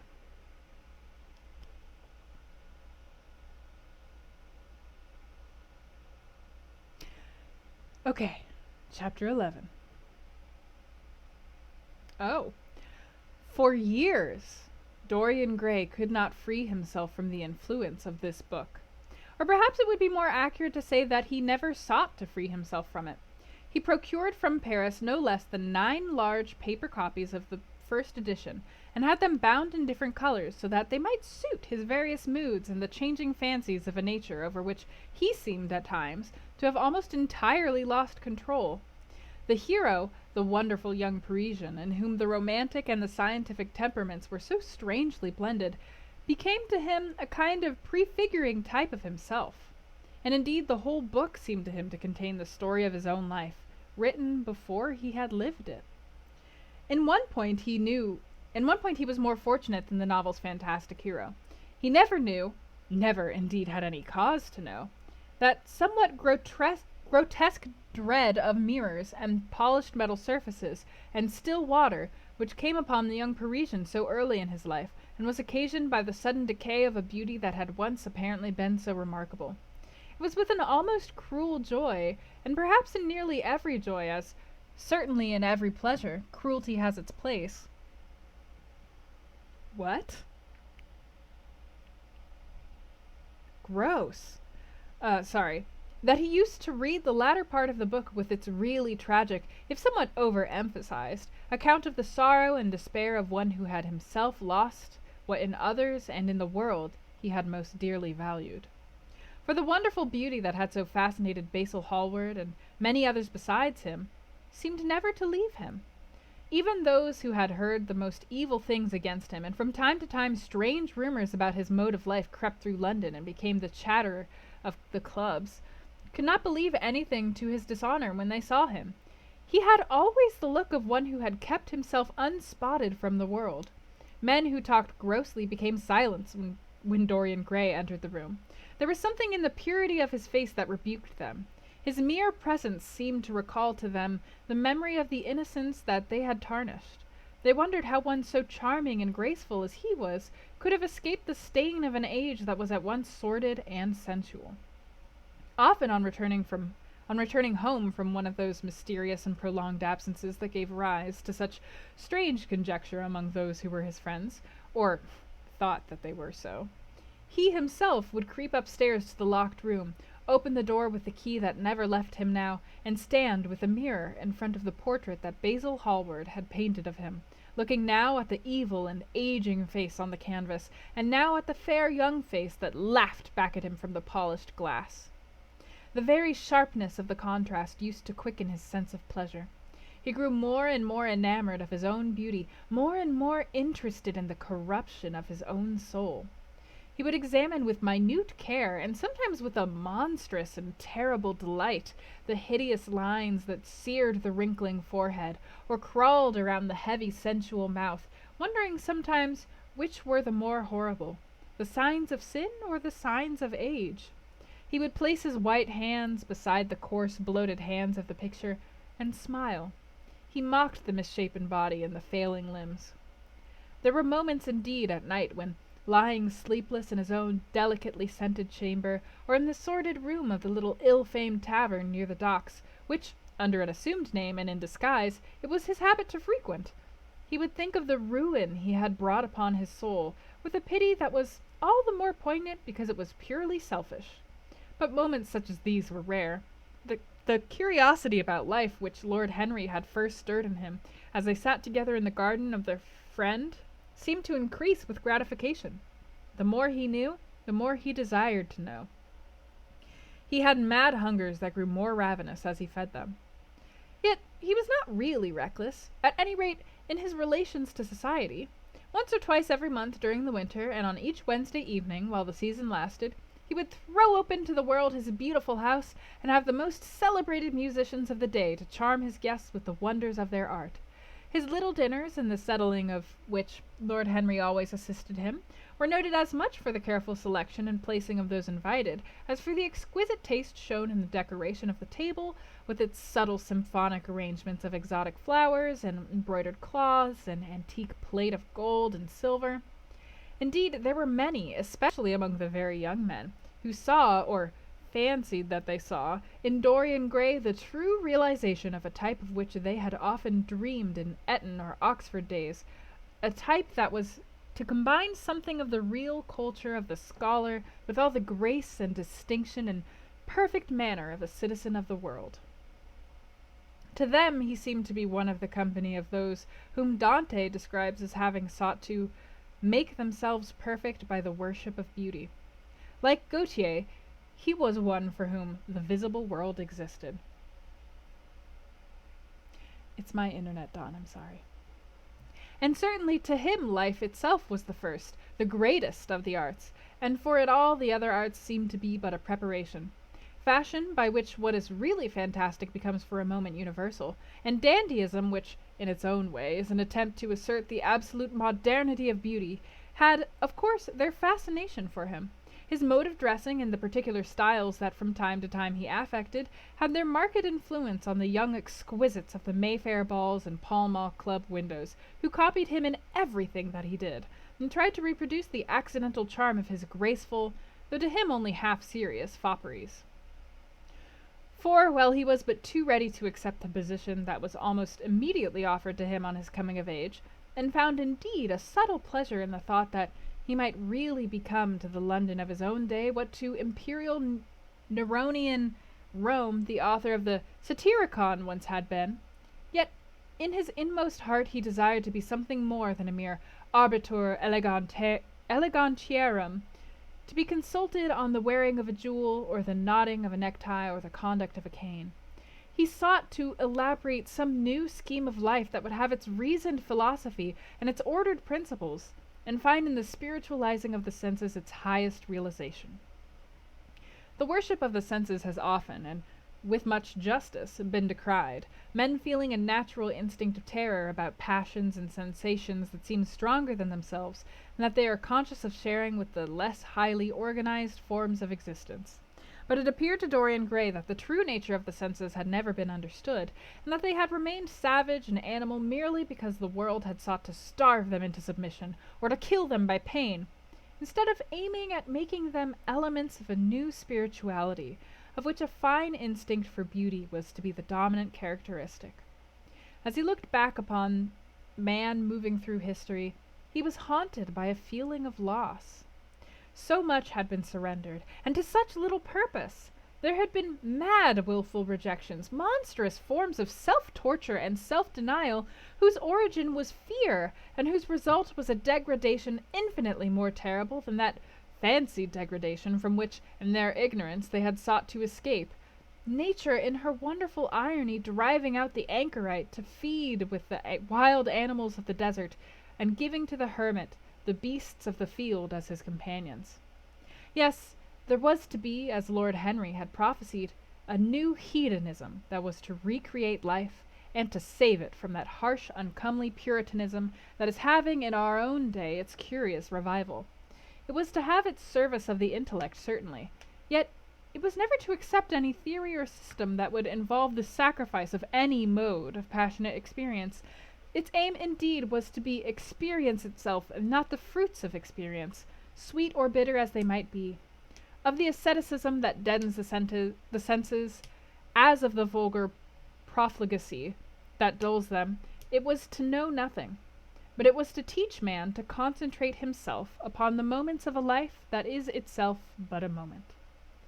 There are few of us who have not sometimes wakened before dawn, either after one of those dreamless nights that make us almost enamored of death, or one of those nights of horror and misshapen joy when through the chambers of the brain sweep phantoms more terrible than reality itself, and instinct with that vivid life that lurks in all grotesques. And that lends to Gothic art its enduring vitality, this art being, one might fancy, especially the art of those whose minds have been troubled with the malady of reverie. Gradually white fingers creep through the curtains, and they appear to tremble, In black fantastic shapes, dumb shadows crawl into the corners of the room and crouch there.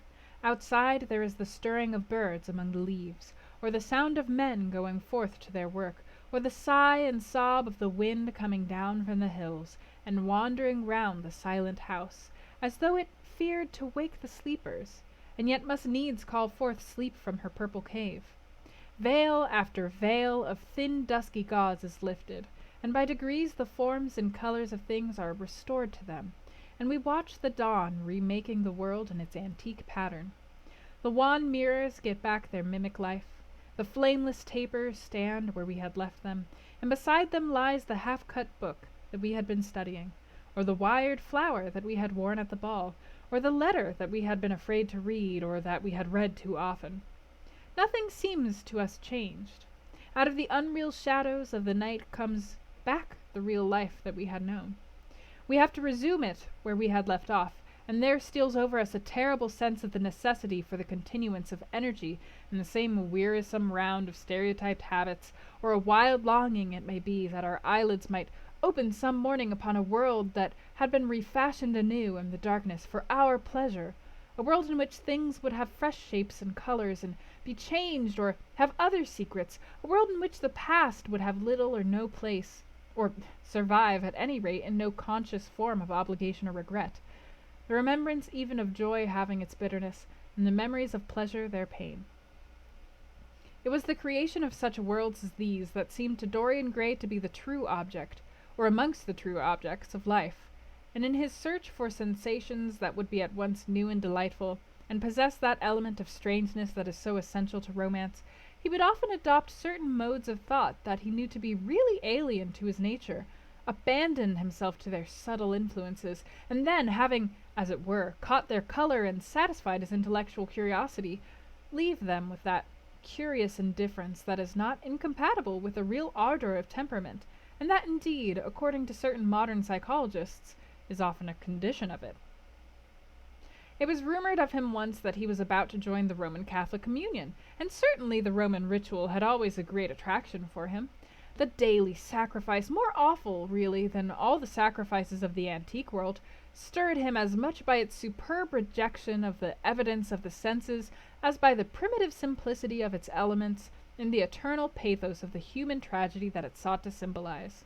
He loved to kneel down on the cold marble pavement and watch the priest in his stiff flowered vestment slowly and with white hands moving aside the veil of the tabernacle, or raising aloft the jeweled lantern-shaped monstrance with that pallid wafer that at times one would fain think is indeed the panis celestis, the bread of angels, or robed in the garments of the Passion of Christ, breaking the host into the chalice and smiting his breast for his sins. The fuming censers that the grave boys in their lace and scarlet tossed into the air like great gilt flowers had their subtle fascination for him. As he passed out, he used to look with wonder at the black confessionals and long to sit in the dim shadow of one of them and listen to men and women whispering through the worn grating the true story of their lives. But he never fell into the error of arresting his intellectual development by any formal acceptance of creed or system, or of mistaking for a house in which to live an inn that is but suitable for the sojourn of a night, or for a few hours of a night in which there are no stars and the moon is in travail. Mysticism, with its marvelous power of making common things strange to us, and the subtle antinomianism that always seems to accompany it, moved him for a season. And for a season he inclined to the materialistic doctrines of the Darwinismus movement in Germany, and found a curious pleasure in tracing the thoughts and passions of men to some pearly cell in the brain, or some white nerve in the body, delighting in the conception of the absolute dependence of the spirit on certain physical conditions, morbid or healthy, normal or diseased. Yet, as has been said of him before, no theory of life seemed to be to him of any importance compared with life itself. He felt keenly conscious of how barren all intellectual speculation is when separated from action and experiment. He knew that the senses, no less than the soul, have their spiritual mysteries to reveal. And so he would now study perfumes and the secrets of their manufacture, distilling heavily scented oils and burning odorous gums from the East, He saw that there was no mood of the mind that had not its counterpart in the sensuous life, and set himself to discover their true relations, wondering what there was in frankincense that made one mystical, and in ambergris that stirred one's passions, and in violets that woke the memory of dead romances, and in musk that troubled the brain, and in champak that stained the imagination, and seeking often to elaborate a real psychology of perfumes, and to estimate the several influences of sweet-smelling roots and scented pollen-laden flowers, or aromatic balms, and of dark and fragrant woods, of spikenard that sickens, of hovenia that makes men mad, and of aloes that are said to be able to expel melancholy from the soul. At another time he devoted himself entirely to music, and in a long latticed room with a vermilion and gold ceiling and walls of olive green lacquer, he used to give curious concerts in which mad gypsies tore wild music from little zithers, or grave yellow-shawled Tunisians plucked at the strained strings of monstrous lutes, while grinning black people beat monotonously upon copper drums, and crouching upon scarlet mats, slim-turbaned Indians blew through long pipes of reed or brass, and charmed, or feigned to charm, great hooded snakes and horrible horned adders. The harsh intervals and shrill discords of barbaric music stirred him at times when Schubert's grace and Chopin's beautiful sorrows and the mighty harmonies of Beethoven himself fell unheeded on his ear. I'm sorry, but I can't, Chopin, Schubert, and Beethoven's music are civilized, but this music of the brown people, that's not civilized. That music is sinful. It encourages the passions. Sorry, it's fine. He collected together from all parts of the world the strangest instruments that could be found, either in the tombs of the dead nations or among the few savage tribes that have survived contact with Western civilizations and loved to touch and try them. He had the mysterious Jurupari of the Rio Negro Indians that women are not allowed to look at, and even youths may not see till they have been subject to fasting and scourging, and the earthen jars of the Peruvians that have the shrill cries of birds, and flutes of human bones, such as Alfonso de Oval, heard in Chile, and the sonorous green jaspers that are found near Cuzco, and give forth a note of singular sweetness. He had painted gourds filled with pebbles that rattled when they were shaken, the long clarin of the Mexicans, into which the performer does not blow, but through which he inhales the air, the harsh chure of the Amazon tribes that is sounded by the sentinels who sit all day long in high trees, and can be heard, it is said, at a distance of 3 leagues, the teponaztli that has 2 vibrating tongues of wood and is beaten with sticks that are smeared with an elastic gum obtained from the milky juice of plants, the yodel bells of the Aztecs that are hung in clusters like grapes, and the huge cylindrical drum, covered with the skins of great serpents, like the one that Bernal Diaz saw when he went with Cortez into the Mexican temple, and of whose doleful sound he has left us so vivid a description. The fantastic character of these instruments fascinated him, and he felt a curious delight in the thought that art, like nature, woof, has her monsters, things of bestial shape and with hideous voices. Yet after some time he wearied of them and would sit in his box at the opera, either alone or with Lord Henry, listening in rapt pleasure to Tannhäuser, and seeing in the prelude to that great work of art a presentation of the tragedy of his own soul. On one occasion he took up the study of jewels, and appeared at a costume ball as Anne de Joyeuse, Admiral of France, in a dress covered with 560 pearls. This taste enthralled him for years, and indeed may be said never to have left him.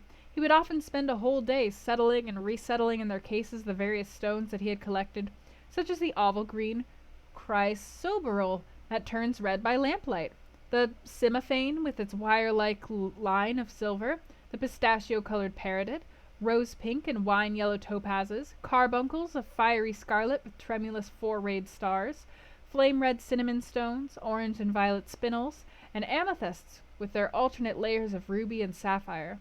He loved the red gold of the sunstone, and the moonstone's pearly whiteness, and the broken rainbow of the milky opal. He procured from Amsterdam 3 emeralds of extraordinary size and richness of color, and had a turquoise de la Vieja Rocha.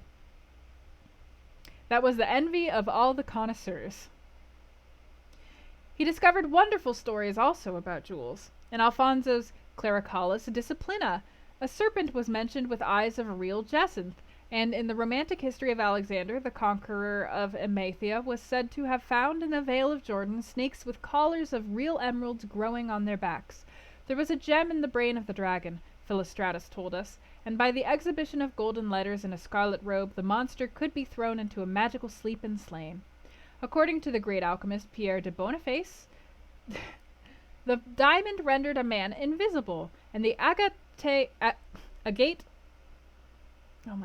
of India made him eloquent. The cornelian appeased anger, and the hyacinth provoked sleep, and the amethyst drove away the fumes of wine. The garnet cast out demons, and the hydropicus derived the moon of her color. The selenite waxed and waned with the moon, and the meloceus, that discovers thieves, could be affected only by the blood of kids. Leonardus Camillus had seen a white stone taken from the brain of a newly killed toad. That was a certain antidote against poison. The bezoar, that was found in the heart of the Arabian deer, was a charm that could cure the plague. In the nests of Arabian birds was the aspilates that, according to Democritus, kept the wearer from any danger by fire.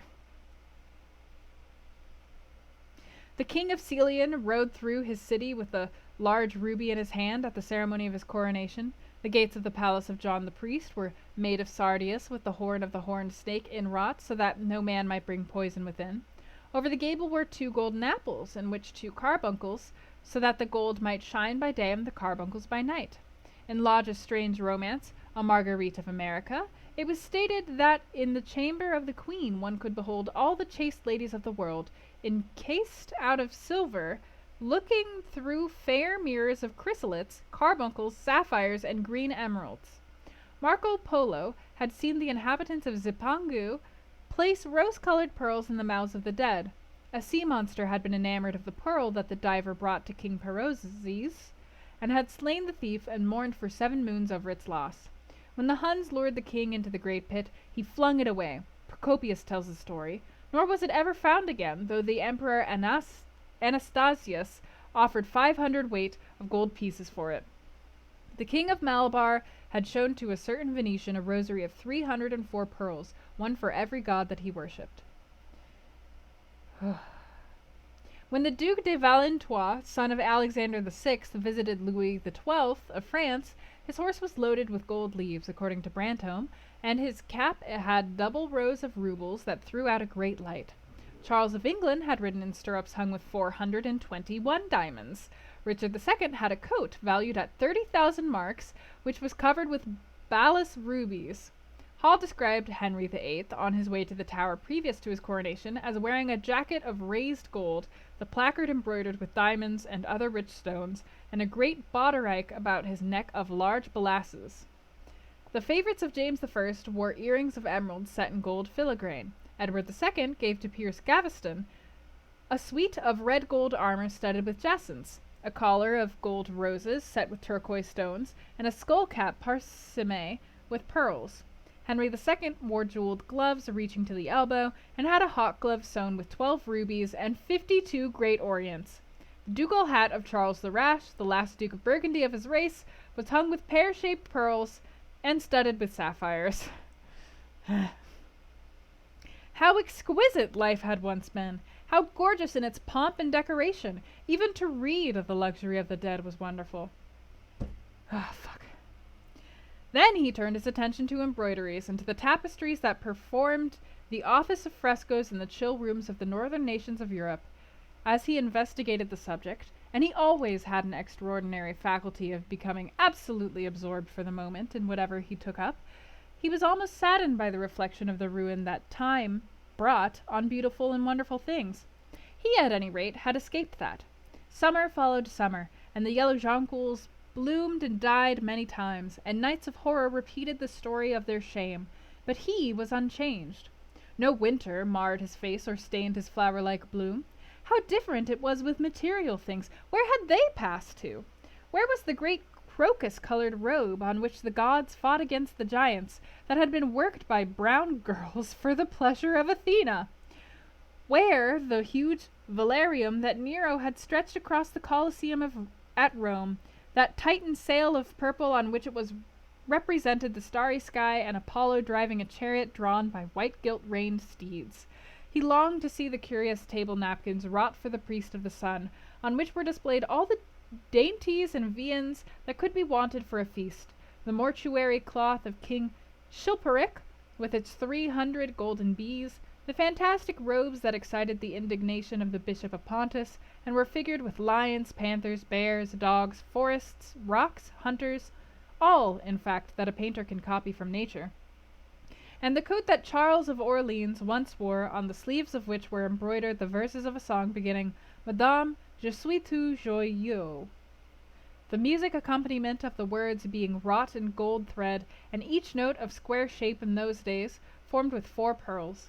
He read of the room that was prepared at the palace at Rheims for the use of Queen Joan of Burgundy, and was decorated with 1,321 parrots, made in broidery, and blazoned with the king's arms, and 561 butterflies whose wings were similarly ornamented with the arms of the queen, the whole worked in gold. Catherine de' Medici had a mourning bed made for her of black velvet powdered with crescents and suns. Its curtains were of damask, with leafy wreaths and garlands, figured upon a gold and silver ground, and fringed upon the edges with broideries of pearls. And it stood in a room hung with rows of the queen's devices, in cut black velvet upon cloth of silver. Louis XIV had gold-embroidered caryatides 15 feet high in his apartment. The state bed of Sobieski, King of Poland, was made of Smyrna gold brocade, embroidered in turquoises with verses from the Koran. Its supports were of silver gilt, beautifully chased, and profusely set with enameled and jeweled medallions. It had been taken from the Turkish camp before Vienna, and the standard of Mohammed had stood beneath the tremulous gilt of its canopy. God, colonialism, am I right?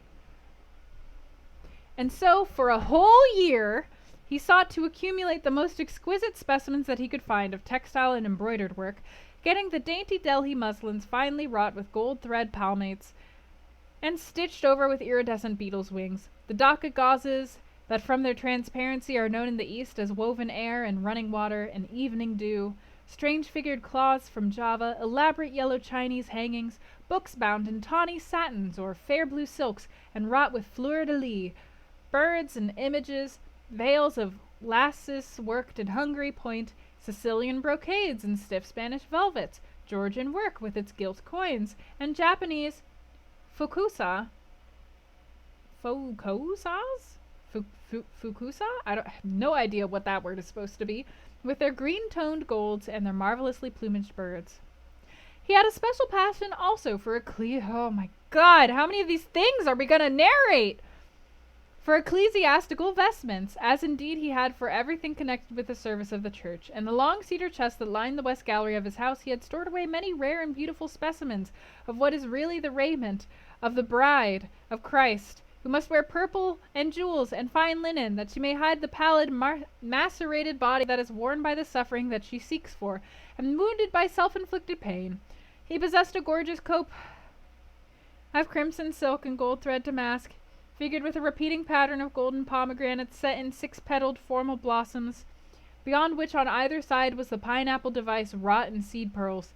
The orphreys were divided into panels representing scenes from the life of the Virgin, and the coronation of the Virgin was figured in colored silks upon the hood.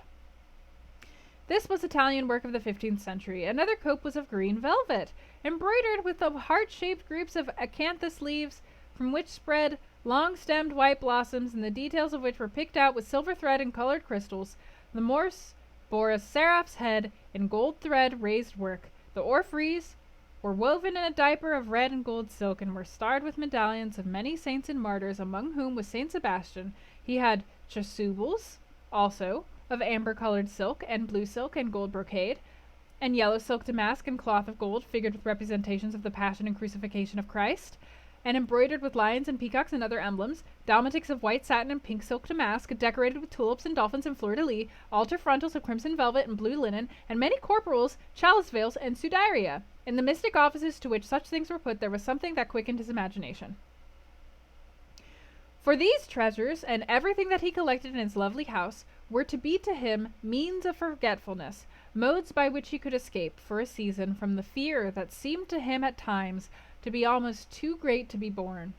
Upon the walls of the lonely locked room where he had spent so much of his boyhood, he had hung with his own hands the terrible portrait whose changing features showed him the real degradation of his life, and in front of it had draped the purple and gold pall as a curtain. For weeks he would not go there, would forget the hideous painted thing, and get back his light heart, his wonderful joyousness, his passionate absorption in mere existence.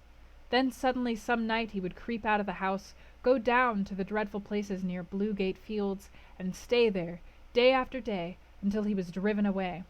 On his return he would sit in front of the picture, sometimes loathing it and himself, but filled at other times with that pride of individualism that is half the fascination of sin, and smiling with secret pleasure at the misshapen shadow that had to bear the burden that should have been his own. After a few years he could not endure to be long out of England, and gave up the villa that he had shared at Trouville with Lord Henry, as well as the little white-walled-in house at Algiers, where they had more than once spent the winter. He hated to be separated from the picture that was such a part of his life, and was also afraid that during his absence someone might gain access to the room, in spite of the elaborate bars that he had caused to be placed upon the door. He was still quite conscious that this would tell them nothing. It was true that the portrait still preserved, under all the foulness and ugliness of the face, its marked likeness to himself, but what could they learn from that? He would laugh at anyone who tried to taunt him. He had not painted it. What was it to him how vile and full of shame it looked? Even if he told them, would they believe it? Yet he was afraid.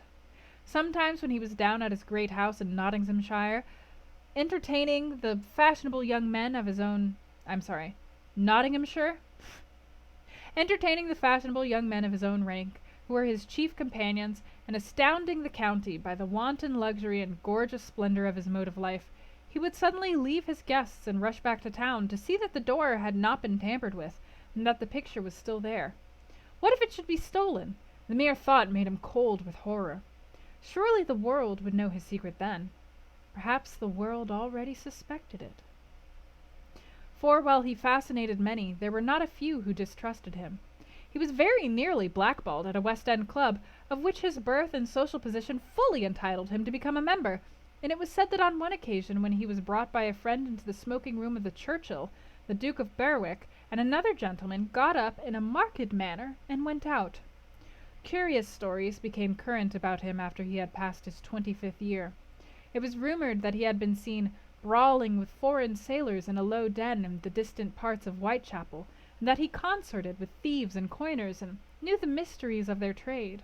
His extraordinary absences became notorious, and when he used to reappear again in society, men would whisper to each other in corners, or pass him with a sneer, or look at him with cold, searching eyes, as though they were determined to discover his secret. Of such insolences and attempted slights he, of course, took no notice, and in the opinion of most people his frank debonair manner, his charming boyish smile, and the infinite grace of that wonderful youth that seemed never to leave him were in themselves a sufficient answer to the calumnies, for so they termed them, that were circulated about him. It was remarked, however, that some of those who had been most intimate with him appeared, after a time, to shun him. Women who had wildly adored him, and for his sake had braved all social censure and set convention at defiance, were seen to grow pallid with shame or horror if Dorian Gray entered the room. Yet these whispered scandals only increased, in the eyes of many, his strange and dangerous charm. His great wealth was a certain element of security. Society, civilized society at least, is never very ready to believe anything to the detriment of those who are both rich and fascinating. Lord. It feels instinctively that manners are of more importance than morals, and, in its opinion, the highest respectability is of much less value than the possession of a good chef. And after all, it is a very poor consolation to be told that the man who has given one a bad dinner or poor wine is irreproachable in his private life. Even the cardinal virtues cannot atone for half-cold entrees, as Lord Henry remarked once, in a discussion on the subject, and there is possibly a good deal to be said for his view. For the canons of good society are, or should be, the same as the canons of art. Form is absolutely essential to it.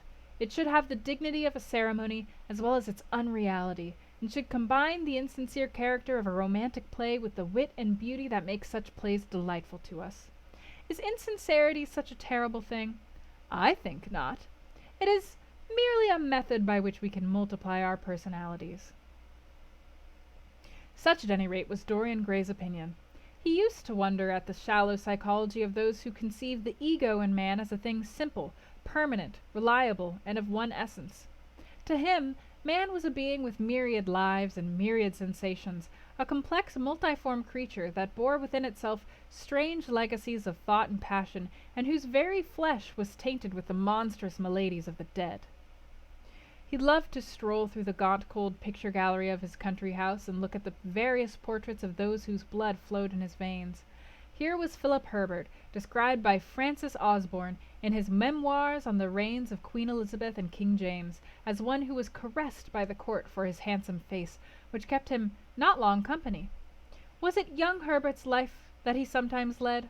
Had some strange, poisonous germ crept from body to body till it had reached his own? Was it some dim sense of that ruined grace that had made him so suddenly, and almost without cause, give utterance in Basil Hallward's studio to the mad prayer that had so changed his life? Here, in gold-embroidered red doublet, jewelled surcoat, and gilt-edged ruff and wristbands, stood Sir Anthony Sherard, with his silver and black armour piled at his feet. What had this man's legacy been? Had the lover of Giovanna of Naples bequeathed him some inheritance of sin and shame? Were his own actions merely the dreams that the dead man had not dared to realize? Here, from the fading canvas, smiled Lady Elizabeth Devereux, in her gauze hood, pearl stomacher, and pink slash sleeves. I think this was his mom. I'm not sure. A flower was in her right hand, and her left clasped an enameled collar of white and damask roses. On a table by her side lay a mandolin and an apple. There were large green rosettes upon her little pointed shoes. He knew her life, and the strange stories that were told about her lovers. Had he something of her temperament in him? These oval, heavy-lidded eyes seemed to look curiously at him. What of George Willoughby, his powdered hair and fantastic patches? How evil he looked! The face was saturnine and swarthy, and the sensual lips seemed to be twisted with disdain. Delicate lace ruffles fell over the lean yellow hands that were so overladen with rings. He had been a macaroni of the 18th century, and the friend in his youth of Lord Ferrers. What of the second Lord Beckenham, the companion of the Prince Regent in his wildest days, and one of the witnesses at the secret marriage with Mrs. Fitzherbert? How proud and handsome he was with his chestnut curls and insolent pose! What passions had he bequeathed? The world had looked upon him as infamous. He had led the orgies at Carlton House. The star of the Garter glittered upon his breast. Beside him hung the portrait of his wife, a pallid, thin-lipped woman in black. Her blood also stirred within him. How curious it all seemed! And his mother, with her Lady Hamilton face and her moist, wine-dashed lips. He knew what he had got from her. He had got from her his beauty, and his passion for the beauty of others. She laughed at him in her loose, bacchante dress. There were vine leaves in her hair. The purple spilled from the cup she was holding. The carnations of the painting had withered, but the eyes were still wonderful in their depth and brilliancy of color. They seemed to follow him wherever he went. Yet one had ancestors in literature, as well as in one's own race, nearer perhaps in type and temperament, many of them, and certainly with an influence of which one was more absolutely conscious. There were times when it appeared to Dorian that the whole of history was merely the record of his own life, not as he had lived it in act and circumstance, but as his imagination had created it for him, as it had been in his brain and in his passions. He felt that he had known them all, those strange, terrible figures that had passed across the stage of the world and made sin so marvelous and evil so full of subtlety. It seemed to him that in some mysterious way their lives had been his own. The hero of the wonderful novel that had so influenced his life had himself known this curious fancy. In the 7th chapter he tells how, crowned with laurel lest lightning might strike him, he had sat as Tiberius in a garden at Capri, reading the shameful books of Elephantis, while dwarves and peacocks strutted round him, and the flute-player mocked the swinger of the censer, and, as Caligula had caroused with the green-shirted jockeys in their stables and supped in an ivory manger with a jewel-frontleted horse, and as Domitian had wandered through a corridor lined with marble mirrors, looking round with haggard eyes for the reflection of the dagger that was to end his days, and sick with that ennui, that terrible tedium vitae, that comes on to those whom life denies nothing, and had peered through a clear emerald at the red shambles of the circus, and then in a litter of pearl and purple, drawn by silver-shod mules, had been carried through the street of pomegranates to a house of gold, and heard men cry Nero Caesar as he passed by, and as Elagabalus had painted his face with colors, and plied the distaff among the women, and brought the moon from the Carthage, and given her in mystic marriage to the sun. Over and over again Dorian used to read this fantastic chapter, and the 2 chapters immediately following, in which, as in some curious tapestries or cunningly wrought enamels, they were pictured the awful and beautiful forms of those whom vice and blood and weariness had made monstrous or mad. Filippo, Duke of Milan, who slew his wife and painted her lips with a scarlet poison that her lover might suck death from the dead thing he fondled. Pietro Barbi, the Venetian known as Paul II, who sought in his vanity to assume the title of Formosus, and whose tiara, valued at 200,000 florins, was bought at the price of a terrible sin. Gian Maria Visconti, who used hounds to chase living men, and whose murdered body was covered with roses by a harlot who had loved him, the Borgia on his white horse, with fratricide riding beside him, and his mantle stained with the blood of Perotto.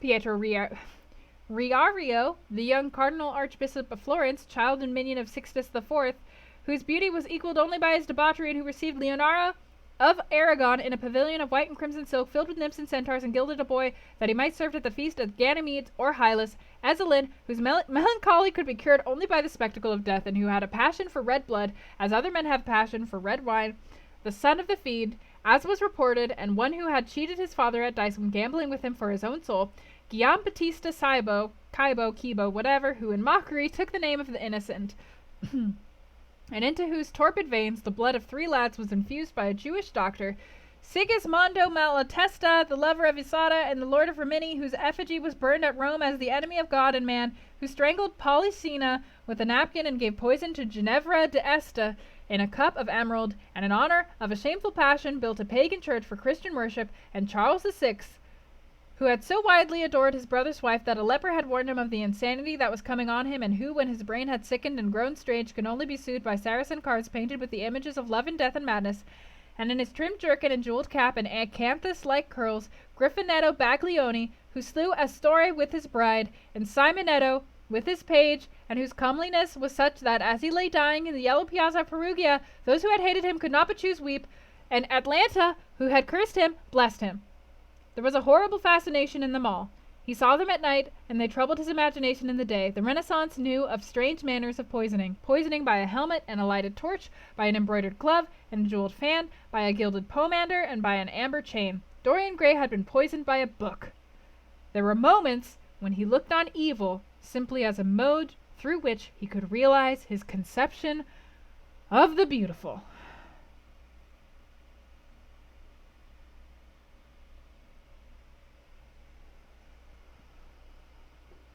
We're done. My God, I see why there is an abridged version of this book.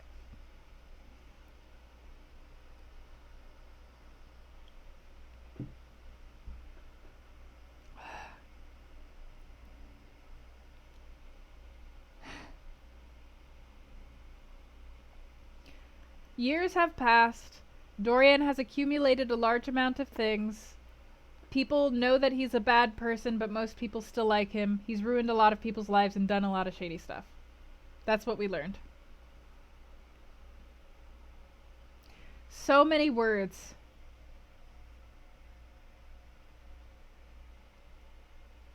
I think one of the things that we learned is that Dorian Gray's life is shallow AF because the only thing he has to show for years is lists of things.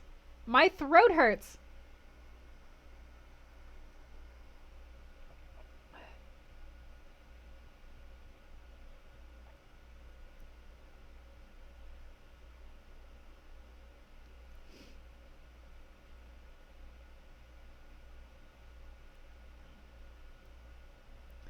Goodness.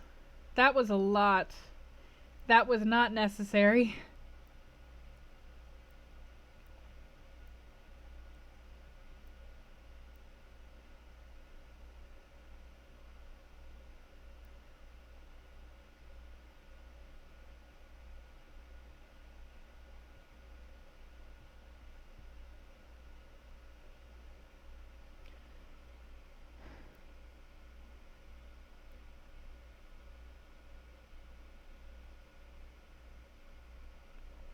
Definitely, sir. But also, there was a passage in the chapter that pointed out exactly that.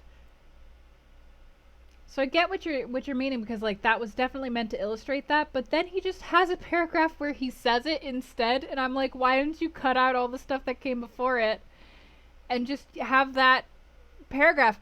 It wasn't religious. I can. Oh, he was.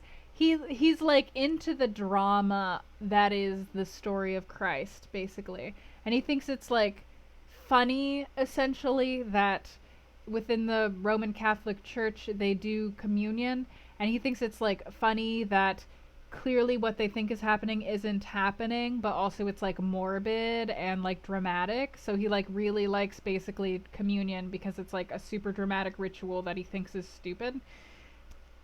Essentially is what I got out of that. Yeah, I'm like mad that I wasted all of our time reading through that. And also I wasted my throat stamina on that. There's only so much that I can read in a day. Mhm. Well, as I said, I do see why this book has an abridged version. Yeah, yeah. He didn't convert to religion or anything. He just was fascinated by it. He hasn't turned goth at all. He's just like just think of him as a person who is obsessed with beautiful material things and experiences, obsessed with anything that is dramatic and artistic and beautiful. And so he spends his time just becoming obsessed about different things, as Cirque said, to distract himself, to escape from the sins around him, and he surrounds himself. All of those stories that we were reading were stories of old civilizations, pagan cultures, uncivilized cultures, people doing really bad things, murders, poisons, etc. So all of the stories that we were reading and the things that he was choosing to surround himself with are of essentially a corrupting influence, including the music of native populations around the world. Gross. But yeah, it's definitely meant to like show that like these things are both corrupting him and externalizations of his corruption that he's distracting himself from. Yeah, yeah. As the book literally pointed out, he will go be obsessed with something for a little while and then eventually come back to the painting and be like, "Ah, the painting." And then he'll go be obsessed with something else and then come back to the painting and be like, "Ah, the painting though." He's just like he's just running around being a crazy hedonist and doing whatever he wants because he experiences no consequences for it. That's what it is. Essentially, like I think here comes my interpretation. This is not necessarily what the book is about, but like to me, this reads like basically because the reflections on his soul are externalized through this painting. Dorian doesn't really experience the consequences of his actions, so he just goes out and continues to be a real piece of shit the whole time. And he is obsessed with this portrait that is a reflection of him, but other people would have had like their cruelty begin to show up in their face and stuff like that.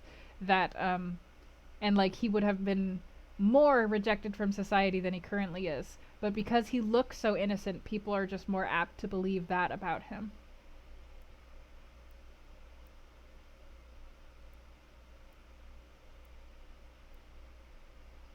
Yeah, yeah, yeah, exactly, Cirque. And there's bars that like clubs that almost won't let him in. There's women who turn pale at the sight of him walking into a room. Like, Dorian Gray is not a good guy. Certain people are starting to like not be fooled by his pure image. Like, just because he looks like a nice guy, most people are willing, and he has a lot of money, most people are willing to overlook all of the bad rumors about him and are like, but he's so charming, I'm sure he's fine.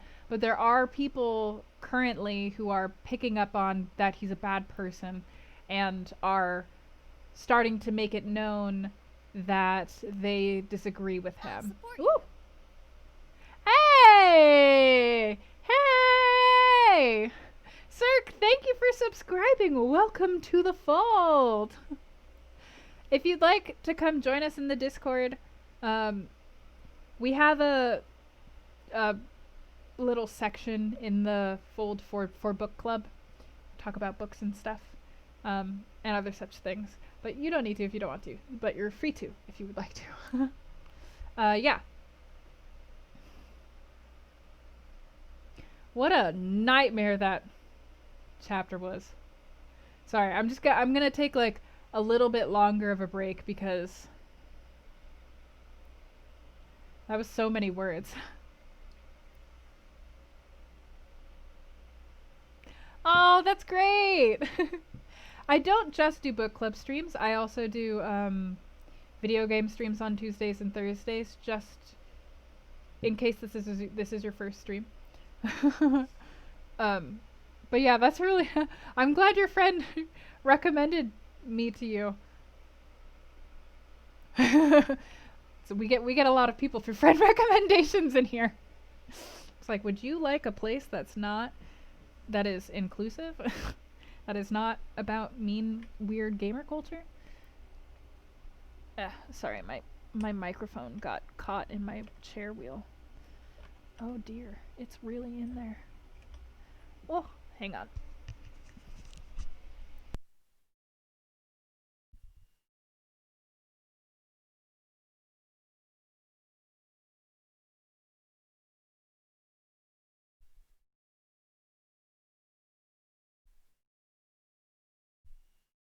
There we go.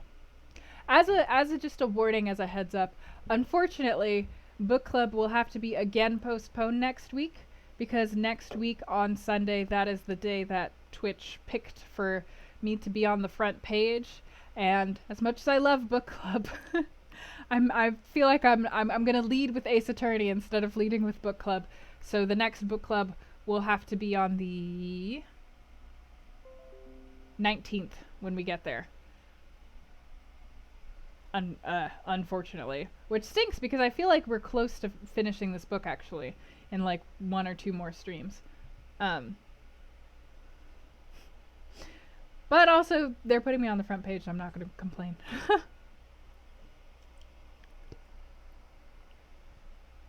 Okay, I'm going to refill my glass of water and then we'll continue on with chapter 12. It will give everyone a chance to catch up if they missed any of the earlier chapters.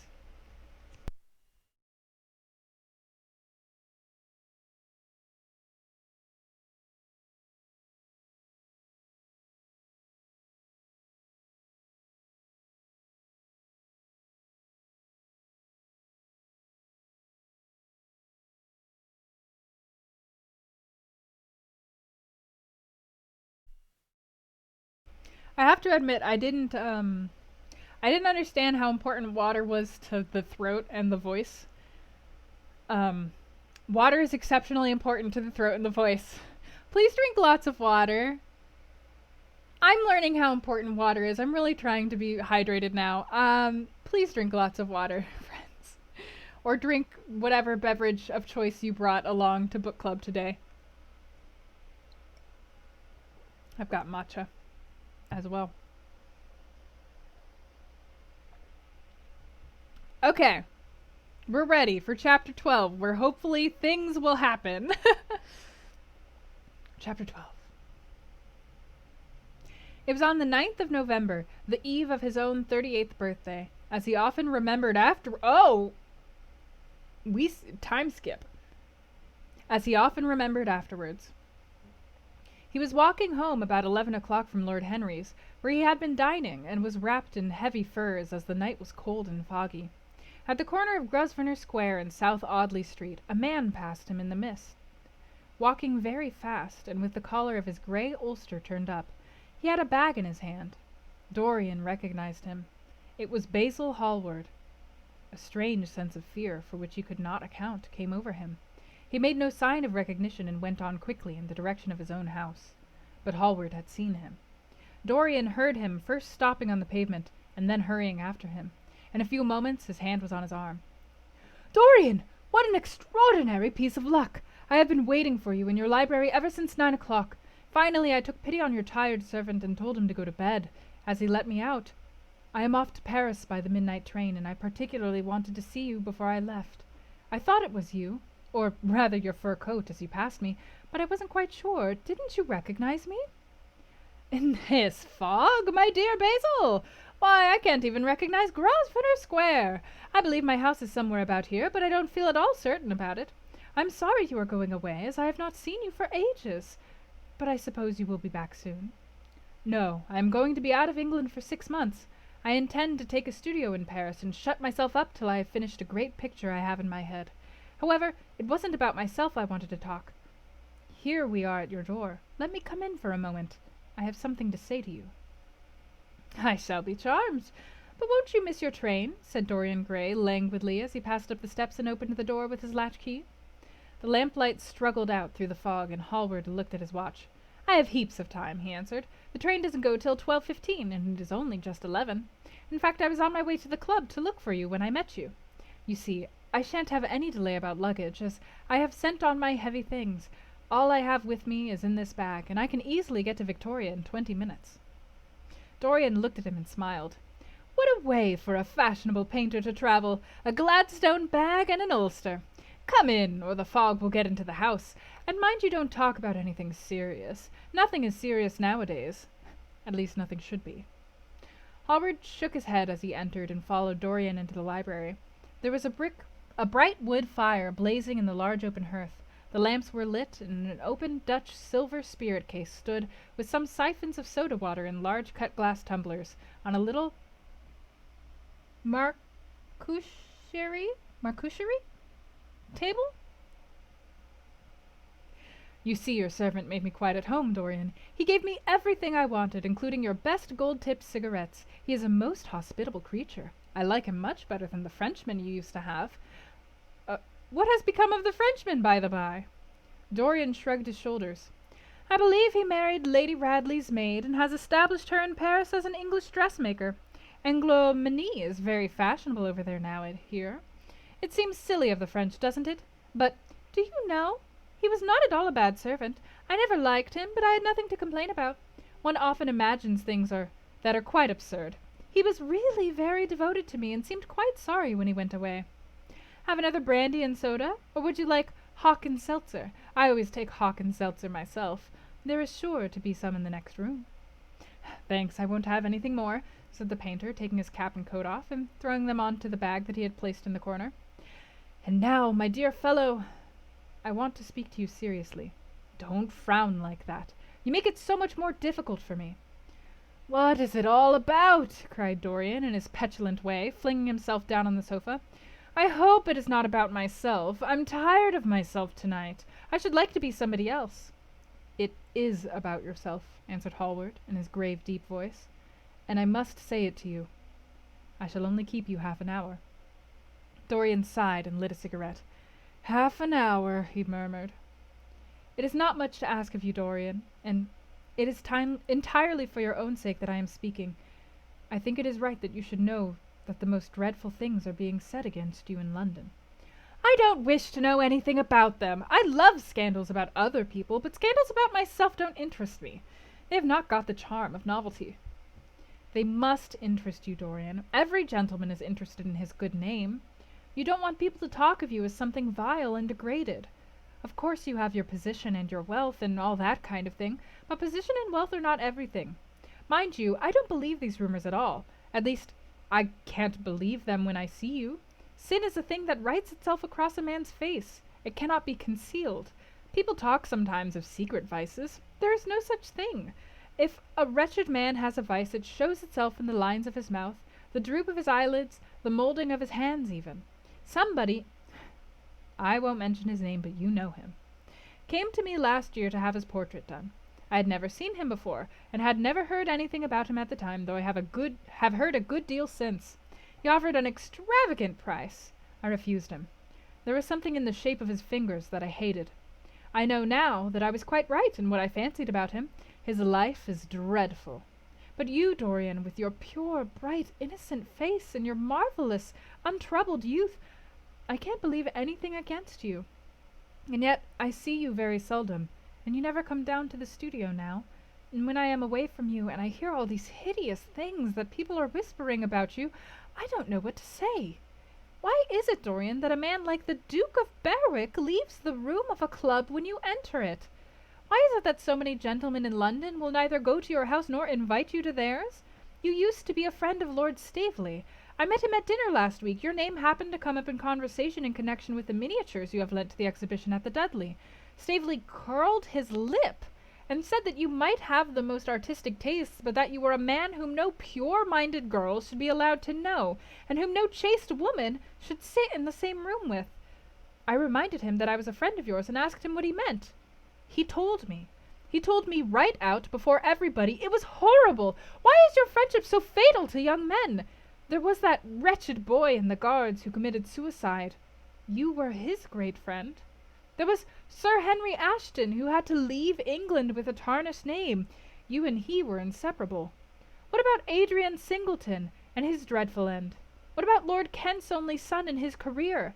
I met his father yesterday in St. James's Street. He seemed broken with shame and sorrow. What about the young Duke of Perth? What sort of life has he got now? What gentleman would associate with him?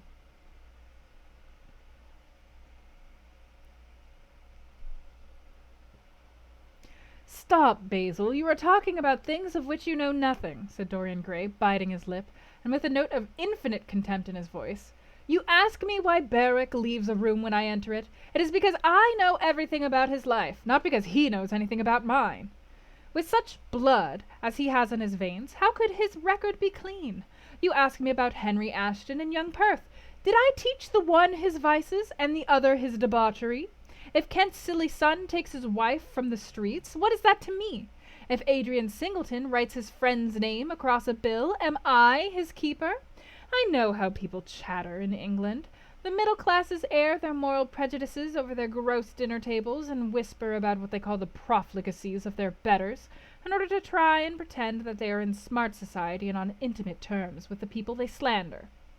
In this country it is enough for a man to have distinction and brains for every common tongue to wag against him. And what sort of lives do these people, who pose as being moral, lead themselves? My dear fellow, you forget that we are in the native land of the hypocrite. Dorian has, full-on become one of those people who's like, you social justice warriors are just virtue signaling. Everybody's bad, okay? I'm not bad. All of us are bad. That's what Dorian Gray is now. Dorian, cried Hallward, that is not the question. England is bad enough, I know, and English society is all wrong. That is the reason why I want you to be fine. You have not been fine. One has a right to judge of a man by the effect he has over his friends. Yours seems to lose all sense of honor, of goodness, of purity. You have filled them with a madness for pleasure. They have gone down into the depths. You led them there. Yes, you led them there. And yet you can smile as you're smiling now. And there is worse behind. I know you and Harry are inseparable. Surely for that reason, if for none other, you should not have made his sister's name a byword. Take care, Basil. You have gone too far. I must speak and you must listen. You shall listen. When you met Lady Gwendolen, not a breath of scandal had ever touched her. Is there a single decent woman in London now who would drive with her in the park? Why, even her children are not allowed to live with her. Then there are other stories that you have been seen creeping at dawn out of dreadful houses and slinking in disguise into the foulest dens in London. Are they true? Can they be true? When I first heard them, I laughed. I hear them now, and they make me shudder. What about your country house and the life that is led there? Dorian, you don't know what is said about you. I won't tell you that I don't want to preach to you. I remember Harry saying once that every man who turned himself into an amateur curate for the moment always began by saying that, and then proceeded to break his word. I do want to preach to you. I want you to lead such a life as will make the world respect you. I want you to have a clean name and a fair record. I want you to get rid of the dreadful people you associate with. Don't shrug your shoulders like that. Don't be so indifferent. You have a wonderful influence. Let it be for good and not for evil. They say that you corrupt everyone with whom you become intimate, and that it is quite sufficient for you to enter a house, for shame of some kind to follow after. I don't know whether it is so or not. How should I know? But it is said of you. I am told things that it seems impossible to doubt. Lord Gloucester was one of my greatest friends at Oxford. He showed me a letter that his wife had written to him when she was dying alone in her villa at Menton. Your name was implicated in the most terrible confession I have ever read. I told him that it was absurd, that I knew you thoroughly, and that you were incapable of anything of the kind. Know you? I wonder, do I know you? Before I could answer that, I should have to see your soul. To see my soul, muttered Dorian Gray, starting up from the sofa and turning almost white from fear. Yes, answered Hallward gravely, and with deep-toned sorrow in his voice. To see your soul. But only God can do that. A bitter laugh of mockery broke from the lips of the younger man. You shall see it yourself tonight, he cried, seizing a lamp from the table. Come, it is your own handiwork. Why shouldn't you look at it? You can tell the world all about it afterwards if you choose. Nobody would believe you. If they did believe you, they would like me all the better for it. I know the age better than you do, though you will prate about it so tediously. Come, I tell you. You have chattered enough about corruption. Now you shall look on it face to face. There was the madness of pride in every word he uttered. He stamped his foot upon the ground in his boyish, insolent manner. He felt a terrible joy at the thought that someone else was to share his secret, and that the man who had painted the portrait that was the origin of all his shame was to be burdened for the rest of his life with the hideous memory of what he had done. Yes, he continued, coming closer to him and looking steadfastly into his stern eyes, I shall show you my soul. You shall see the thing that you fancy only God can see. Hallward started back. This is blasphemy, Dorian, he cried. You must not say things like that. They are horrible, and they don't mean anything. You think so? He laughed again. I know so. As for what I said to you tonight, I said it for your good. You know I have been always a staunch friend to you. Don't touch me. Finish what you have to say. A twisted flash of pain shot across the painter's face. He paused for a moment, and a wild feeling of pity came over him. After all, what right had he to pry into the life of Dorian Gray? If he had done a tithe of what was rumored about him, how much he must have suffered! Then he straightened himself up and walked over to the fireplace and stood there, looking at the burning logs with their frost-like ashes and their throbbing cores of flame. I am waiting, Basil, said the young man in a hard, clear voice. He turned round. What I have to say is this, he cried. You must give me some answer to these horrible charges that are made against you. If you tell me that they are absolutely untrue from beginning to end, I shall believe you. Deny them, Dorian. Deny them. Can't you see what I'm going through? My God, don't tell me that you're bad and corrupt and shameful. Dorian Gray smiled. There was a curl of contempt in his lips. Come upstairs, Basil, he said quietly. I keep a diary of my life from day to day, and it never leaves the room in which it's written. I shall show it to you if you come with me. I shall come with you, Dorian, if you wish it. I see I have missed my train. That makes no matter. I can go tomorrow. But don't ask me to read anything tonight. All I want is a plain answer to my question. That shall be given to you upstairs. I could not give it here. You will not have to read long. Exciting! Yo, I'm excited to see what happens in chapter 13!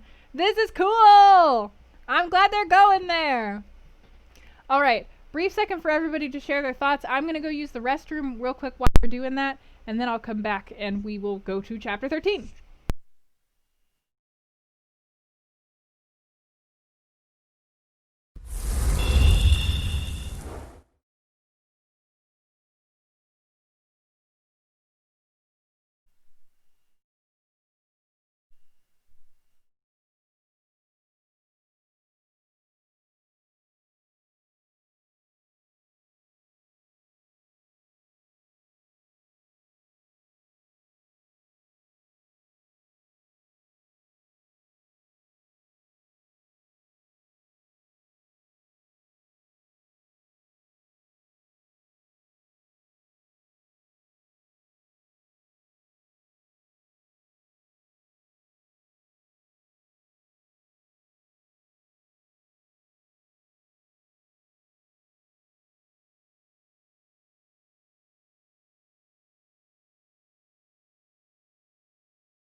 I came back.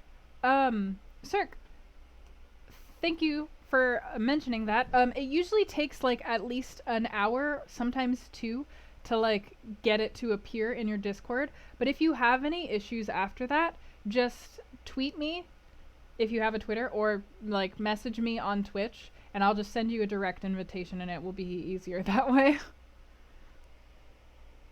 Anyways, I came back. I came back. Dorian is messed up. Yes. Yeah. I'm super excited to read this next chapter. I'm very excited. Pumpkin's in the room as well now. No problem. Have a great night as well. Good night. All right, sweet. I have a cat in my room now. I love you, Pumpkin. Okay. Let's read Chapter 13, The Reveal of the Portrait, which might end up being the last chapter that we read this stream. So exciting. He needed to be in therapy years ago. That's a fair criticism. That's a fair, good call right there. That's a good call right there. Chapter 13. He passed out of the room and began the ascent, Basil Hallward following close behind. They walked softly, as men do instinctively at night. The lamp cast fantastic shadows on the wall and staircase. A rising wind made some of the windows rattle. When they reached the top landing, Dorian set the lamp down on the floor, and taking out the key, turned it in the lock. "You insist on knowing, Basil?" he asked in a low voice. "Yes." "I am delighted," he answered, smiling. And then he added, somewhat harshly, "You are the one man in the world who is entitled to know everything about me. You have had more to do with my life than you think." And taking up the lamp, he opened the door and went in. A cold current of air passed them, and the light shot up for a moment in a flame of murky orange. He shuddered. "Shut the door behind you," he whispered as he placed the lamp on the table. Hallward glanced round him, with a puzzled expression. The room looked as if it had not been lived in for years. A faded Flemish tapestry, a curtained picture, an old Italian cassone, and an almost empty bookcase. That was all it seemed to contain, besides a chair and a table. As Dorian Gray was lighting a half-burned candle that was standing on the mantel-shelf, he saw that the whole place was covered with dust, and that the carpet was in holes. A mouse ran scuffling behind the wainscoting. There was a damp odor of mildew. "So you think that it is only God who sees the soul, Basil? Draw that curtain back, and you will see mine." The voice that spoke was cold and cruel. "You're mad, Dorian, or playing a part," muttered Hallward, frowning. "You won't? Then I must do it myself," said the young man, and he tore the curtain from its rod and flung it on the ground. An exclamation of horror broke from the painter's lips as he saw in the dim light the hideous face on the canvas grinning at him. There was something in its expression that filled him with disgust and loathing. Good heavens! It was Dorian Gray's own face that he was looking at. The horror, whatever it was, had not yet entirely spoiled that marvelous beauty. There was still some gold in the thinning hair and some scarlet on the sensual mouth. The sodden eyes had kept something of the loveliness of their blue. The noble curves had not yet completely passed away from chiseled nostrils and from plastic throat. Yes, it was Dorian himself, but who had done it? He seemed to recognize his own brushwork, and the frame was his own design. The idea was monstrous, yet he felt afraid. He seized the lighted candle and held it to the picture, and the left-hand corner was his own name, traced in long letters of bright vermilion. It was some foul parody, some infamous, ignoble satire. He had never done that. Still, it was his own picture. He knew it, and he felt as if his blood had changed in a moment from fire to sluggish ice. His own picture! What did it mean? Why had it altered? He turned and looked at Dorian Gray with the eyes of a sick man. His mouth twitched, and his parched tongue seemed unable to articulate. He passed his hand across his forehead. It was dank with clammy sweat.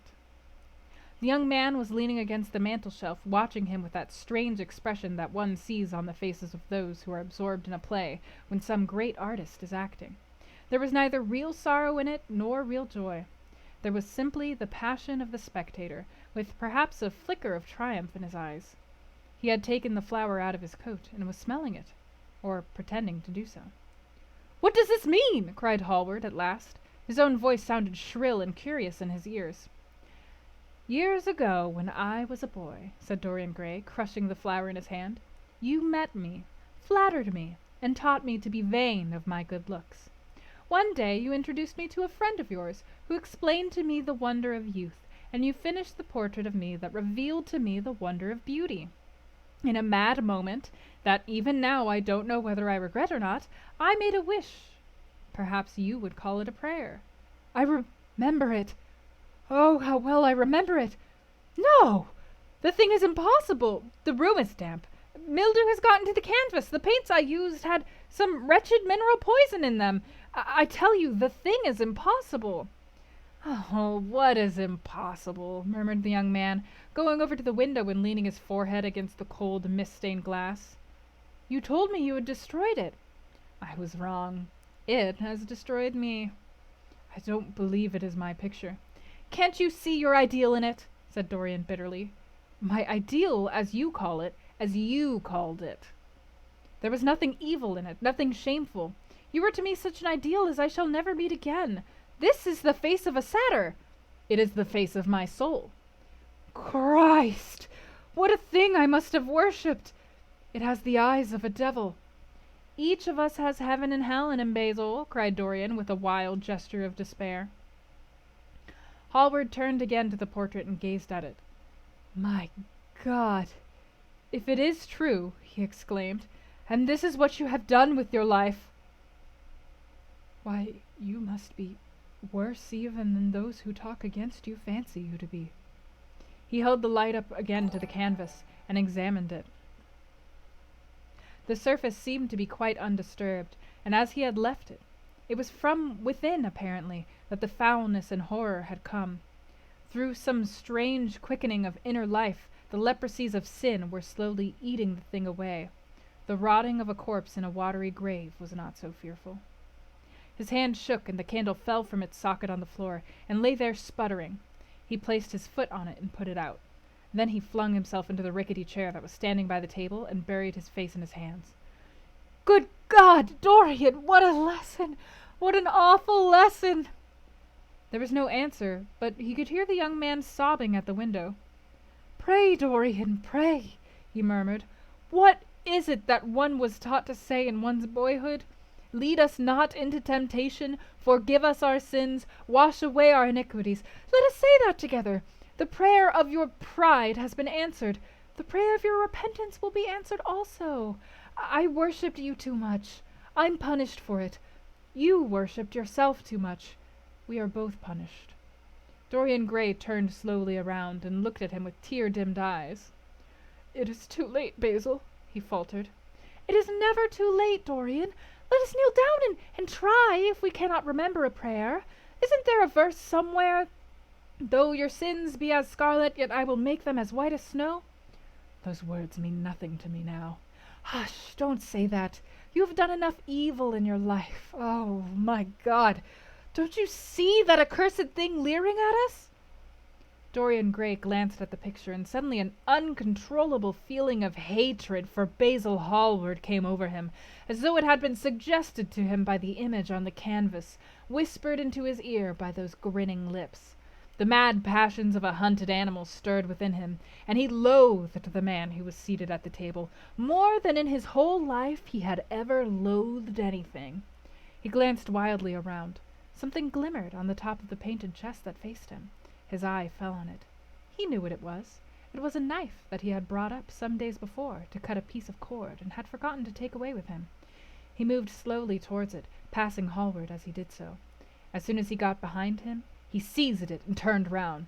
Hallward stirred in his chair as if he was going to rise. He rushed at him and dug the knife into the great vein that is behind the ear, crushing the man's head down on the table and stabbing again and again. There was a stifled groan, and the horrible sound of someone choking with blood. 3 times the outstretched arms shot up convulsively, waving grotesque, stiff-fingered hands in the air. He stabbed him twice more, but the man did not move. Something began to trickle on the floor. He waited for a moment, still pressing the head down. Then he threw the knife on the table. and listened. He could hear nothing but the drip, drip on the threadbare carpet. He opened the door and went out on the landing. The house was absolutely quiet. No one was about.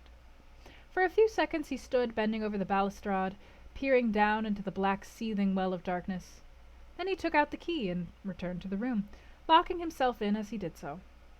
The thing was still seated in the chair, straining over the table with bowed head and humped back and long, fantastic arms. Had it not been for the red, jagged tear in the neck and the clotted black pool that was slowly widening on the table, one would have said that the man was simply asleep. How quickly it had all been done! He felt strangely calm, and walking over to the window, opened it and stepped out on the balcony. The wind had blown the fog away, and the sky was like a monstrous peacock's tail, starred with myriads of golden eyes. He looked down and saw the policeman going his rounds and flashing the long beam of his lantern on the doors of the silent houses. The crimson spot of a prowling hansom gleamed at the corner, and then vanished. A woman in a fluttering shawl was creeping slowly by the railings, staggering as she went. Now and then she stopped and peered back. Once she began to sing in a hoarse voice. The policeman strolled over and said something to her. She stumbled away, laughing. A bitter blast swept across the square. The gas lamps flickered and became blue, and the leafless trees shook their black iron branches to and fro. He shivered and went back, closing the window behind him. Having reached the door, he turned the key and opened it. He did not even glance at the murdered man.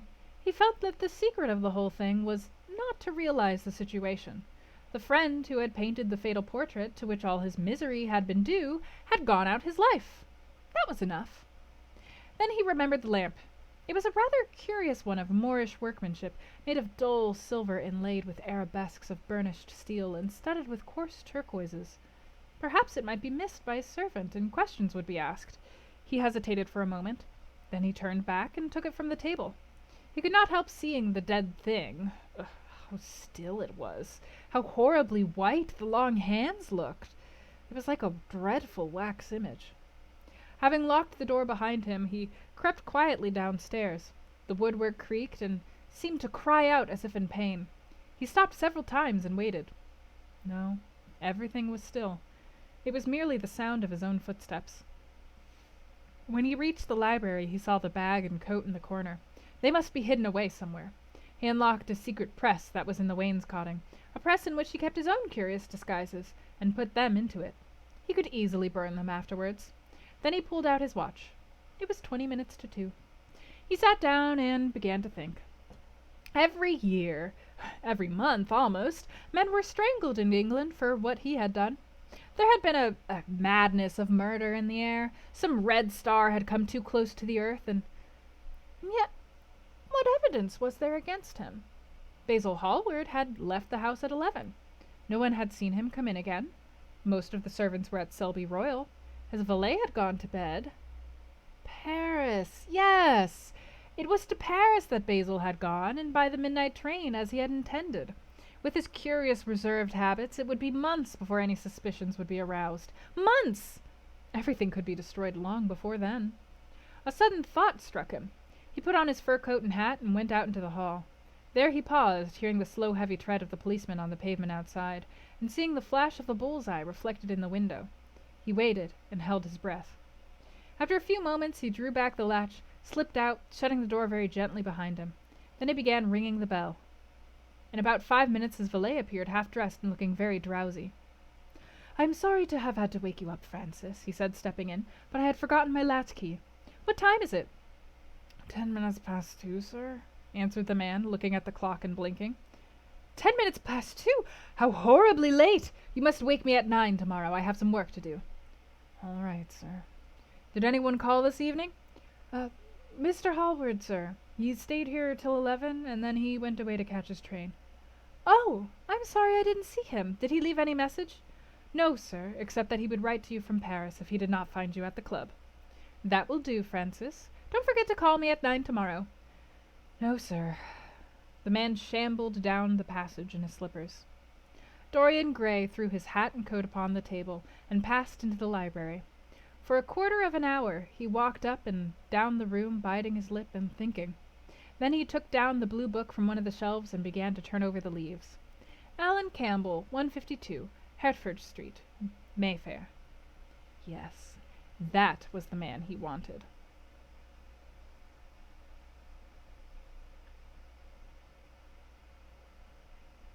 So,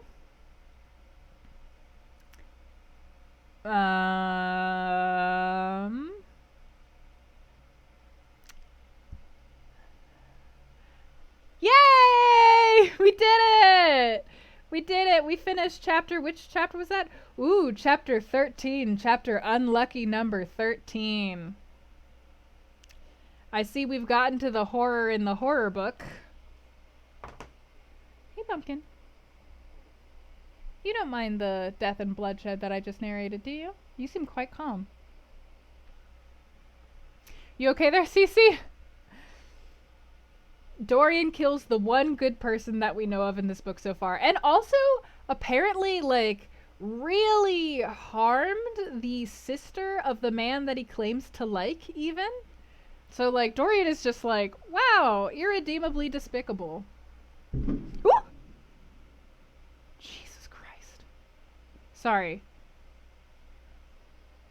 That was a firework, I think. Are there people outside? What was that? That was so loud. It should have happened right in front of our house, but I don't see anybody outside. It was such a loud firework. Sorry. Did he harm her or did he do something else? You read that as he had taken advantage of her. Almost definitely they definitely had some kind of sexual interaction. I don't know whether we're supposed to think it was consensual or not. I'm assuming that he just ruined her, like he had sex with her outside of wedlock and everybody knows it. And now, like, nobody will let anybody go near her. Maybe she's maybe she is, drinking to deal with her despair or something, and she's also been corrupted like he has, and she just, like, spends her life just engaging in various sensual activities. Like, maybe, but it's definitely implied that, yes, he, like, ruined her morality to the point that no women will be around her for fear of, like, catching it. She is definitely harmed by that, but I don't know whether we're meant to think that he had, like, taken advantage of her in like, a non-consensual way, or just that he, like, definitely banged her, or they definitely had sex, and he was like, I'm not gonna marry you though, and I'm gonna tell everybody that we did this, and then, like, ruined her. And for some reason her brother didn't care and just still hangs out with Dorian. Like, what the hell, dude? Lord Henry's even more despicable than I thought. But yeah, that was chapter 13 of The Picture of Dorian Gray, and that is where we will be leaving it until 2 weeks from now, after the other streams. Lord Henry had been exiled. Or was that after? I didn't think Lord Henry had been exiled. Has Lord Henry been exiled?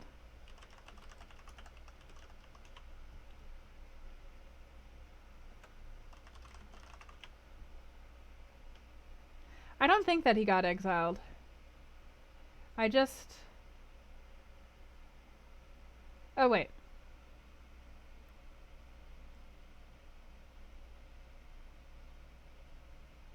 No, I don't think that he got exiled. I don't know. I actually don't know what's been happening with Lord Henry. He hasn't really been mentioned that much, unless he was mentioned in that really long chapter filled with descriptions that I wasn't paying that close of attention to. Yeah. That is a lot. Sorry, that's a lot. So, murder. That's where we're leaving it off for today and starting. It was mentioned when Basil was yelling at Dorian. He was just yelling at Dorian about what he had done. His sister got exiled. His sister was exiled from society. That's what he was saying. That, like, because of what Dorian had done to her, she was no longer allowed in, like, acceptable society. And, like, why are you still hanging out with Lord Henry if, like, you did that to her sister, basically, I believe was what his angle was. Which is such a good question. Such a good question. Why would they do that?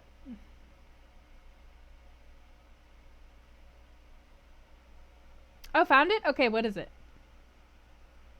Maybe I misread it.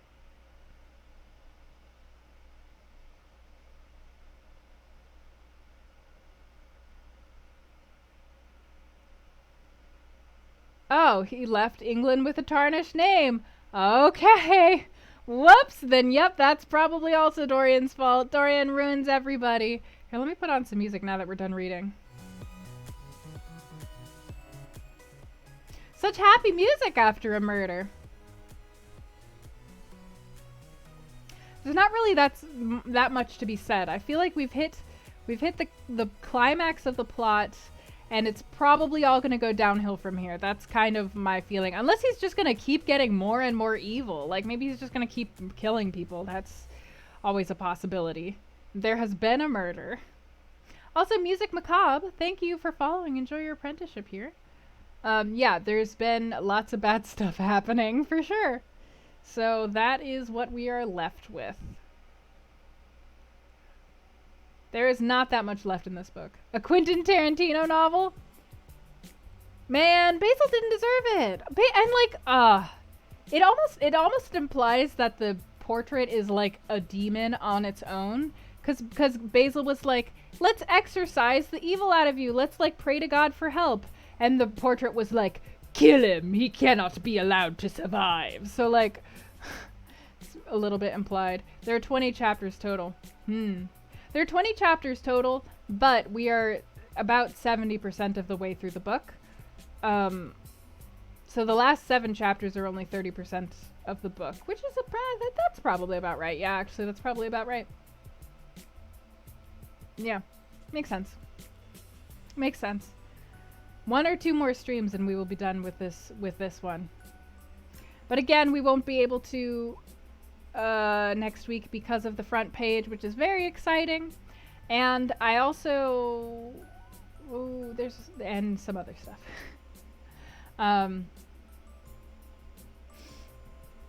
So yeah, that's all. Just for the last time, I will shout out the Grinding Coffee Company as my sponsor. I don't really know, like, do I do it all the time? Do I do it once in a while? I'm like, get some coffee for our next book club. It will probably come in time if you order it now. Like, I don't know. I don't know how to do this. It's my first time. Do it. Get some coffee. Get some coffee for next book club. I don't know. I'll have to figure out how to do that. I haven't had to do that before. It's a new experience. Don't work too hard. I will try not to overwhelm myself. We're doing well so far. Thanks. I have it so exclamation point coffee pulls it up. There you go. I'm just excited for it. I'm just really excited about it. That's why I'm like, go again. Yeah, Hamilton was really good. Hamilton was really good. I'm glad that you liked it, Dawn. I am glad that you liked it. Now, let me see here.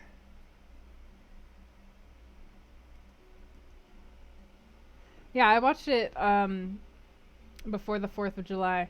It was good. Yeah. I like theater. I should have Nightbot run that command every so often. That's fair. Yeah, that's fair. That's fair. That's probably a good idea. Could do it once every while. I'm trying to pick between who to raid here. Let me see. Just like sitting through Twitch ads.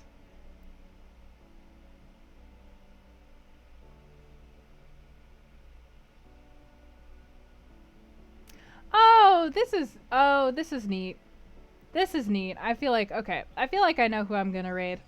So that being said, would everybody like to share one good thing that happened to them today, or one good thing they're looking forward to tomorrow before the end of the stream?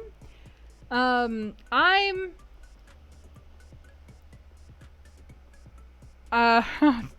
excited about a lot of things. There's some new stream stuff that I did. Don, you already found the new emote. I made it myself. Isn't it great? It's so good. High quality. Just polishing up some things around the stream, and I'm happy that some of my friends were willing to help me out with some of the stuff. So, boss, boss, boss, boss. It doesn't look too bad. I tried my best on it. It doesn't, you can't really tell what it is unless you like look in close to the chat. But this is why I hire other people to make all the good emotes, because I'm not that great at them. Hopefully soon we'll be able to have even more.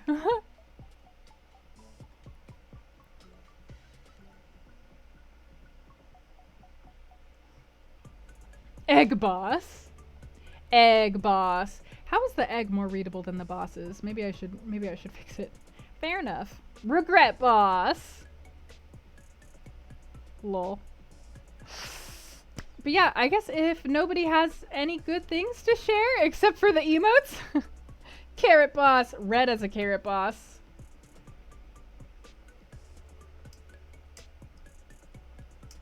Then we can get on to the raid. The person that we will be raiding, we have raided before. Joe H, who is they are an LGBT streamer with fantastic makeup on, and they're playing the adventure game Indiana Jones and the Fate of Atlantis, parentheses, or colon, the action game, even though I'm looking at it and it is definitely like a Monkey Island-esque adventure game. So I think it'll be fun. And you go back to work tonight, so yay? Yay? I guess? Yay? So let's get this raid jolly started. Thanks for coming again for the latest round of the Picture of Dorian Gray. I'm sure the next time we read it, it will be equally as bizarre. Hopefully, I'm excited to see Dorian get his comeuppance. Hopefully he gets a comeuppance during this story. Like, hopefully. Please. Please. Anyways, thank you guys for coming. I'll say goodbye, and we will raid. Bye, everybody. Raiding in 5, 4, 3, 2,